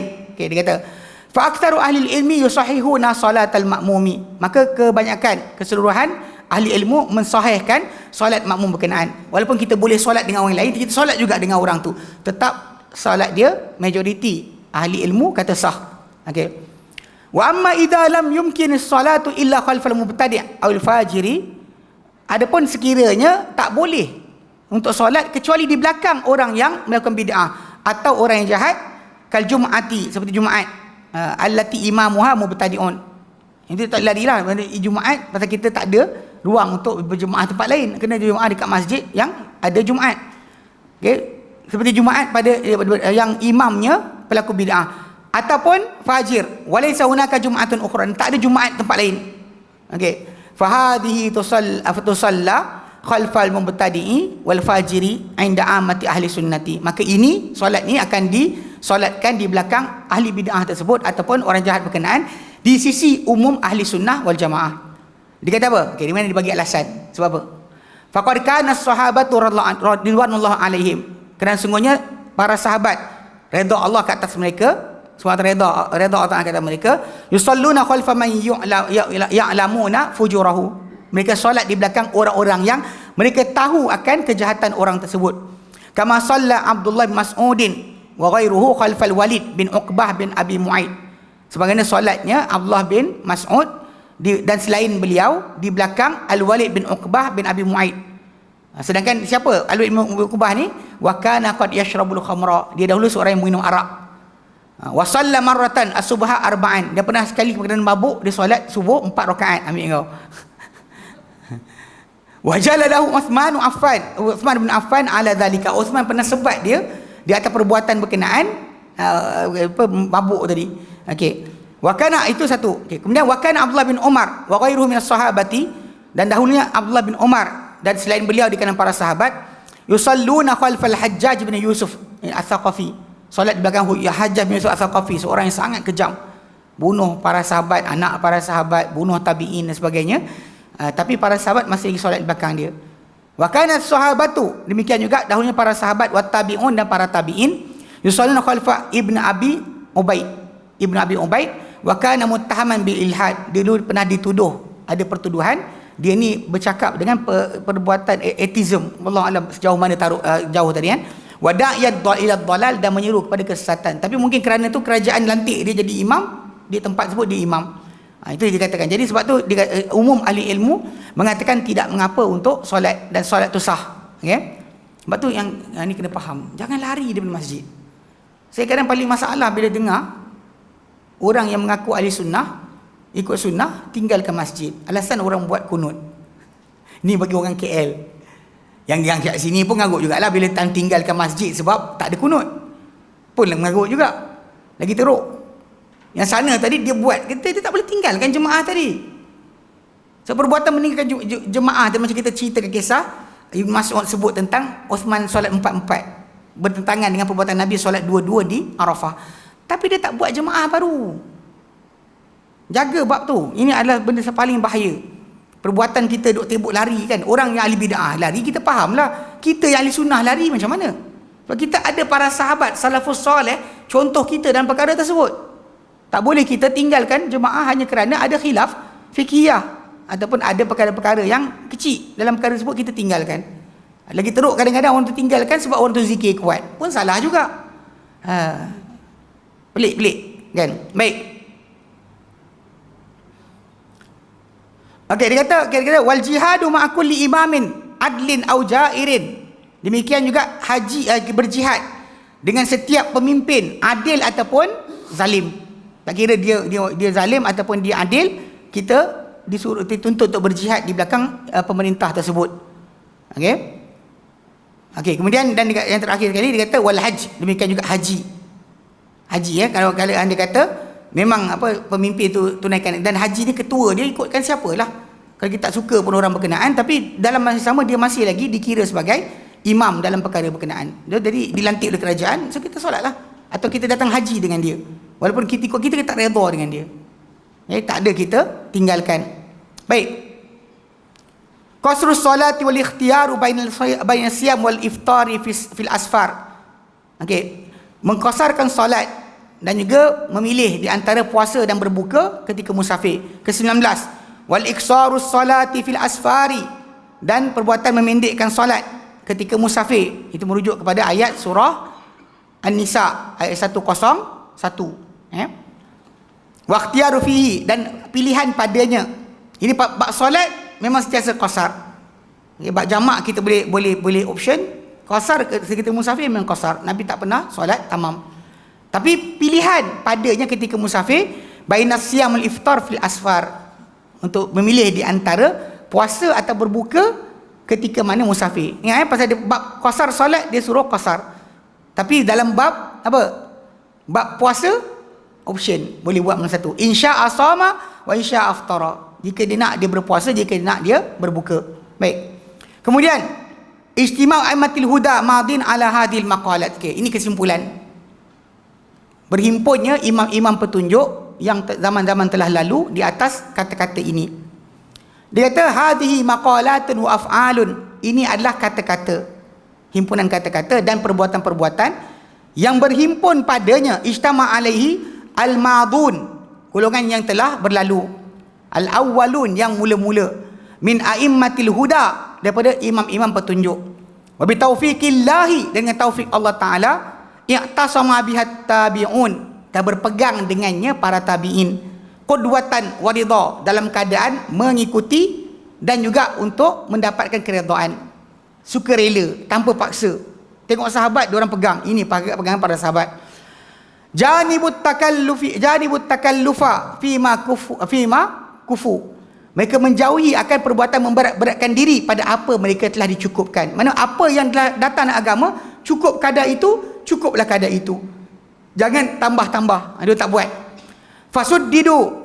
Fasuddidu bi'aunillahi wa ufiqu. Maka mereka ditepatkan dengan bantuan Allah Ta'ala dan ditaufikkan. Dikenakan dengan kebenaran. Lam yarghabu an ittiba'i fayuqassiru. Mereka tak mahu, mereka tak suka daripada ittiba', lalu mereka apa? Mereka berundur, tak ada. Walam yujawizuhu tazayyudan fayatadu, dan mereka tak melampauinya kerana ingin berlebih-lebihan, lalu mereka mengatasi apa yang diberikan oleh para sahabat. Fanahnu billahi wathiqun, dan kita dengan Allah amat-amat percaya, berpegang. Wa alaihi mutawakkilun, dan kepada di atas Allah Ta'ala, kepada Allah Ta'ala kita bertawakal. Wa ilaihi fittibai atharihim raghibun, dan kepada Allah Ta'ala dalam mengikuti jejak-jejak mereka, itu para sahabat tabi'in, kita sangat-sangat menginginkan.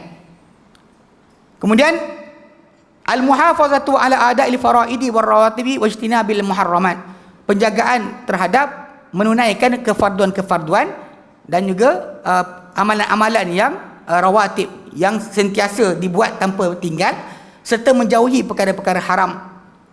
Wahid wa 21, hadha, ini syarhus sunnati, adalah penjelasan sunnah. Taharraitu kashfaha wa awdahtuha, yang aku cuba berusaha untuk menyingkapnya dan juga menjelaskannya. Faman waffaqahu Allahu lil qiyami bima abantuhu, barang siapa ditaufikkan oleh Allah Ta'ala untuk melaksanakan untuk melakukan dengan apa yang aku jelaskan ia, ma'unatihi, dengan bantuan Allah Ta'ala, lahu bil qiyami, untuknya melaksanakan, ala ada'il faraidi, di atas melaksanakan kefarduan-kefarduannya, ala ada'il faraidihi, bil ihtiyati fin najasat, dengan keadaan berjaga-jaga daripada najis, wa isbaghit taharati ala ta'at, dan dia meratakan akan bersuci pada ketaatan-ketaatan, wa ada'is salawati alal istita'at, dan taufikkan Allah Ta'ala untuk melaksanakan solat-solat di atas keupayaan-keupayaan, wa ita'iz zakati ala ahlil jaddad, dan menunaikan zakat pada ahli-ahli yang berada, yang mempunyai harta, wal haji, dan juga ditaufikkan Allah Ta'ala untuk haji, ala ahli jaddati, di atas ahli keupayaan. Dia tengok kat bawah tu, jaddah tu, dia kata, sekejap, mana ni tadi? Okey, nombor 1, iaitu ghina, kekayaan. Ahli yang kekayaan, Dia kata dapat. Okey. Wastita'at, dan juga keupayaan-keupayaan. Ada kekayaan, ada keupayaan. Wasiyam syahri li ahli sihat, dan berpuasa akan Ramadan. Itu bulan Ramadan bagi ahli-ahli kesihatan. Wa khamsi salawatin, dan juga 5 solat yang berjaya. Dia ditaufikkan untuk 5 solat-solat. Sannaha Rasulullah sallallahu alaihi wasallam. Ini sunnahkan ia, digalakkan ia oleh Rasulullah SAW. Itu salatul witri kulla lailatin, solat witir pada setiap malam. Wa raka'atai fajr, 2 rakaat fajar. Wa salatil fitri wan nahri, solat sunat Aidil Fitri, dan juga solat sunat sembelihan, itu Aidil Adha. Wa salatil kusufi syamsi wal qamari idza nazala, dan solat gerhana matahari dan bulan bila dia berlaku. Wa salatil istisqa mata wajaba, dan solat istisqa bila ia wajib. Okey. Wa khatimatur risalati, penutup risalah. Dia ditaufikkan untuk itu, buat benda-benda berkenaan, serta wajtinabul maharimi, menjauhi akan yang diharamkan. Ditaufikkan Allah Ta'ala untuk menjauhikan yang haramkan. Wahtirazu min namimati, serta berjaga-jaga atau mengelak daripada mengadu domba. Wal kadhbi, berbohong. Wal ghibati, mengumpat. Wal baghi bighairil haqqi, melampau tanpa kebenaran. Wa an yuqala 'ala Allahi ma la yu'lam, dan untuk dikatakan kepada Allah Ta'ala apa tak diketahui, yang dia jauhi. Okey. Kullu hadza kabairu muharramatun, semua ini adalah perkara-perkara dosa-dosa besar yang diharamkan. Paman ra'a haulal hima, kena bagi sesiapa yang mengembala di sekitar taman larangan, fa innahu yushaku an yuwaqi'a al-hima, maka dia hampir-hampir sangat untuk jatuh dalam taman larangan. Ini pada hadis Nabi SAW. Nabi kata, faman waqa'a fi syubhat waqa'a fil haram, barang siapa yang jatuh dalam syubhat, dia jatuh dalam yang haram. Karra'i yar'a haula hima, seperti pengembala yang menggala di sekitar taman larangan. Yushiku an yuqa'a fihi, hampir sangat dia jatuh ke dalam taman larangan tersebut. Lepas tu kita bila nampak syubhat, elakkan. Okey. Faman yusira lihada, barang siapa yang dimudahkan lihada, untuk ini, untuk buat yang diperintah, laksanakan yang sunat, tinggal yang dilarang. Fa innahu minad dini ala huda, maka dia di atas agama, dia pada agama di atas petunjuk. Wa minar rahmati ala raja, dan dia daripada rahmat itu di atas harapan. Wa waffaqanallahu wa iyyaka ila sabilihil aqwam, dan semoga mentaufikkan Allah Ta'ala kami dan juga kalian dan engkau kepada jalannya yang paling lurus. Bimannihi jazilil aqdam, dengan kurniaannya yang melimpah ruah lagi awal, sejak awal lagi, yang lama, bukan baru, tapi sejak dahulu daripada asal. Jalaluhu al-aliyul akram, keagungannya yang maha tinggi lagi maha mulia. Wassalamu ala man qara alaina salam, dan kesejahteraan kata siapa membaca kepada kita, mengucapkan kepada kami salam. Wala yanalu salamullah, dan takkan mencapai salam Allah ad-dallina, orang-orang yang sesat. Walhamdulillahi rabbil alamin, segala puji milik Allah, Tuhan sekalian alam. Dia kata najazat risalatu bihamdillah, selesailah risalah dengan puji-pujian kepada Allah. Wa mannihi, dan dengan kurniaannya. Wa salawatuhu ala Muhammadin, dan selawat Allah ke atas Muhammad. Wa alihi wa ashabihi, dan juga ke atas keluarga baginda dan para sahabat baginda. Wa azwajihil tahirat, dan isi-isi baginda yang suci. Wasallama kathiran kathira, dan semoga dia berikan akan salam banyak dan banyak. Alhamdulillah. Okey, as-sama'at tu sebenarnya adalah dia punya sanad, perawi-perawi tadi dengar dari siapa, macam yang mula-mula kita baca tadi, sampai kepada akhir, kita panggil yang tertulis dalam manuskrip. So, kita dah baca pada awal tadi tentang siapa-siapa yang dikira terlibat dengan perkara berkenaan. So, kita bagi azan dulu, lepas tu kita habiskan insya-Allah. Baik, wallahu a'lam. Bagi azan dulu.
Allahumma salli ala Muhammad wa alihi wasallam.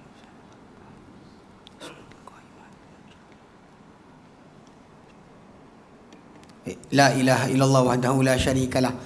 Ada soalan? Ada soalan? Bagi kat mikrofon kan tak dengar. Saya bekak sikit.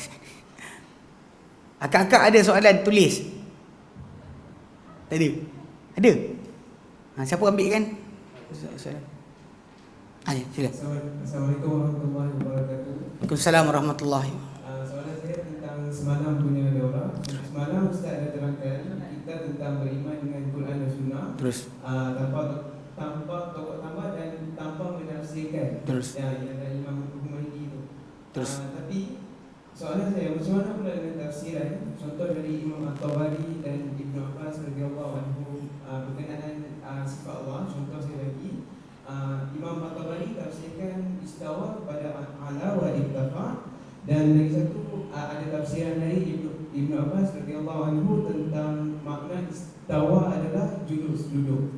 Jadi apa yang dimaksudkan oleh Imam Humaydi berkenaan tafsir. Okey.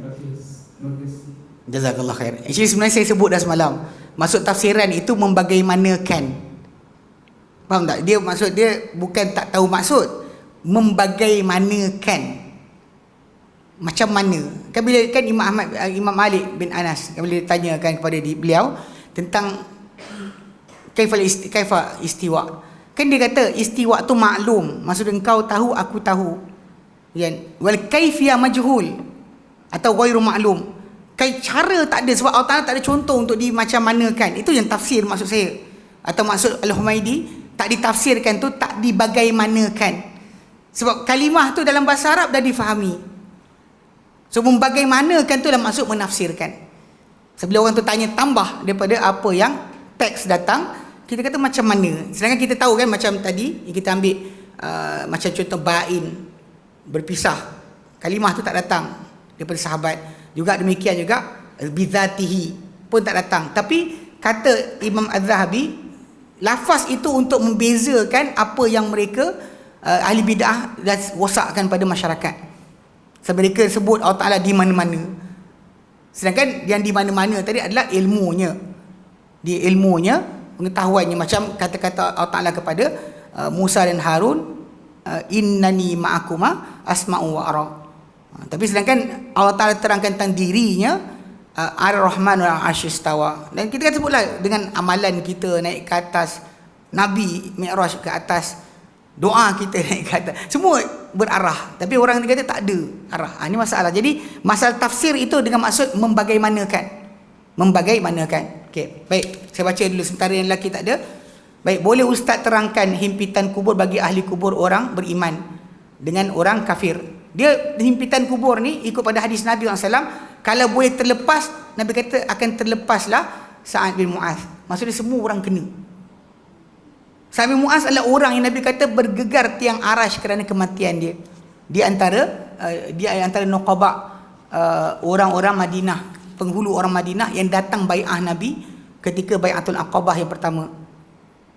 Dan dia lah orang yang mengeluarkan hukum ke atas Bani Quraizah dengan dibunuh semua lelaki, tinggalkan perempuan dan kanak-kanak sahaja. Dia memang orang yang kita panggil apa, mulia. Tapi dalam masa yang sama, bila Nabi kata kalau boleh lepas, dilepas. Maksudnya semua orang akan kena. Tapi himpitan tadi sementara dan kemudian dilapangkan balik. Okey. Adapun orang kafir akan dihimpit juga dan dipersoalkan ikut pada hadis Nabi SAW, akan dilapangkan untuk sementara disoal. Lepas tu akan dihimpitkan balik dengan lebih teruk lagi. Adakah himpitan ini setiap masa diazabkan? Ya. Tapi himpitan permulaan itu sekali je, kemudian terlepas balik. Kemudian barulah timbul masalah azab ataupun kelapangan bagi orang yang beriman, kesempitan bagi orang yang kafir atau munafik. Ustaz terangkan lebih jelas bagi orang yang akan mati, tempoh-tempoh mereka, kehabisan rezeki mereka. Maksud yang kita bincangkan tadi yang dikatakan oleh Imam Al-Muzani adalah rezeki kan, bila kita kata kita tuliskan oleh malaikat ketika dalam perut ibu kita dengan 4 perkara. Kan malaikat tu diperintahkan tiup roh pada jasad kita dan diperintahkan untuk tulis 4 perkara. Berkata rizkihi, rezekinya, wa ajalihi, tempohnya, wa amalihi, amalannya, wa syaqiyun am sa'id, bahagia atau sengsara. Sebelum kita lihat dekat sini dalam tajuk ni, memang rezeki tu awal. Kalau rezeki tu dah habis, barulah tempoh tu boleh habis. Kalau rezeki masih ada, tempoh masih takkan habis dulu. Itu maksud dia. Maksud dia tak ada orang tu kita panggil apa, rezeki dia lah kempunan. Kalau lah bagi dia makanan, tak adalah dia mati. Tak ada. Kempunan apa batu belah batu bertangkup, telanlah aku, mamahlah aku kempunan telur tembakul. Kat sini kan batu terbelah. Bukan? Kedah batu bertangkup ada. Itulah. Kat Perlis ni. Batu bertangkup kan? Batu belah batu bertangkup. Okey. Jangan pula cari pergi berayu pula depan batu belah bertangkup tu. Ni bukan cerita Tamil. Cerita Tamil boleh lah kan. Ayuma Ayopa bunuh diri. Tak boleh. Okey. So bila kita sebutkan tadi, memang kita panggil apa? Rezeki kita tu takkan selagi tak habis lagi itulah kita hidup. Bila tak dapat rezeki tu bukan kita punya. Kadang-kadang kita dia bila contoh macam kita usaha dapatkan rezeki, nak gaji lebih, nak sekian, tiba-tiba tak berjaya. Tiba-tiba kita akan kata, dialah. Sebabkan aku tak dapat, dialah. Sedangkan rezeki kita tak ada siapa boleh sekat. Itu maksud dia. Tak ada siapa boleh menyekat rezeki kita. Selagi tak habis rezeki kita, selagi itu akan sampai kepada kita. Kalau bukan rezeki kita, tak dapatlah kita benda berkenaan. Jangan sekali-kali ada idea kata bahawa dialah. Tak ada. Kalau anda kata orang tu nakkan dia punya rezeki bertambah, ikut pada sunnah lah. Macam dalam hadis Nabi kata tiap pagi ada Jumaat, tiap pagi, bukan Jumaat je, tiap pagi ada 2 malaikat akan mendoakan, akan berdoa di muka bumi. Satu akan berkata, Allahumma a'ti mumfiqan khalafa, ya Allah berikanlah orang infak hartanya gantian. Dan Allahumma a'ti mumsikan talafa, ya Allah berilah orang halang hartanya diinfakkan, bagilah dia kehilangan. So basically jelas bahawa daripada ayat berkenaan, hadis berkenaan, memang kita kata ada cara untuk kita jaga rezeki kita. Istighfar. Macam dalam surah Nuh. Kan Nabi Nuh AS kata pada kaum dia, faqul tustaghfiru rabbakum. Dia kata, ya Allah, aku pun kata pada kaum aku, minta ampunlah kalian pada Tuhan kalian. Okay. Innahu kana ghaffara. Sebenarnya dia Allah Ta'ala sangat memberikan ampunan. Yursilis sama alaikum midrara. Dia akan utus kepada kalian langit mencurah-curah. Hujan tu datang pada kamu curah-curah. Wa yumdidkum bi amwalin wa banin. Dia akan berikan kamu, panjangkan kamu dengan harta dan anak pinak. Wa yaj'al lakum jannatin wa yaj'al lakum anhara. Dia akan jadikan untuk kamu kebun-kebun, dia akan jadi untuk kamu sungai-sungai. Ini yang datang daripada salah seorang tabi'in. Orang tak ada anak jumpa dia kata balik istighfar. Orang datang mengadu hujan tak turun, balik istighfar. Orang yang ketiga datang kata nakkan harta miskin, balik istighfar. Lalu bila ditanya kepada dia, kenapa? 3 masalah, 1 penyelesaian. Maka dia kata pada anak murid dia, kata, kau tak dengar ke firman Allah Ta'ala kata-kata Nuh kepada kaum dia, minta ampun. Itu ada. Jadi memang kita akan adalah ruang-ruang tadi yang diberikan. Pasal kita sebut takdir Allah itu memang ada ke atas kita. Cuma kita disuruh, bila kita rasakan diri kita dalam keadaan A atau B, carilah penyelesaian dengan Allah.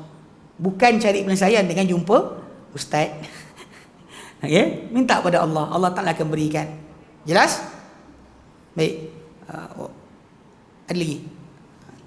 Tak apa Pak Imam, kita tahan sekejap. Sikit lagi. Baik, sila. Assalamualaikum warahmatullahi. Soalan saya, adakah kitab yang kita baca ni, pemahaman ini adakah pertikaian setengah golongan? Sebagaimana kitab Al-Zirul Al-Akbar yang Imam Abu Hanifah dinafikan penisbahan kitab. Baik, berkenaan dengan kitab Syarh Sunnah bagi Imam Humaidi, semalam Usul Sunnah Humaidi, dan hari ini kitab Syarh Sunnah, semalam Usul Sunnah, hari ini Syarh Sunnah. Tidak ada pertikaian berkitab ni mereka punya.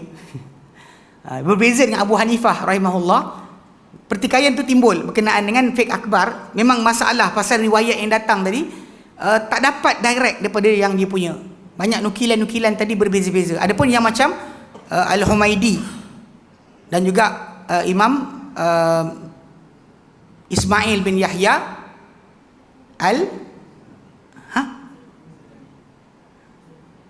Kenapa tak bunyi kuat?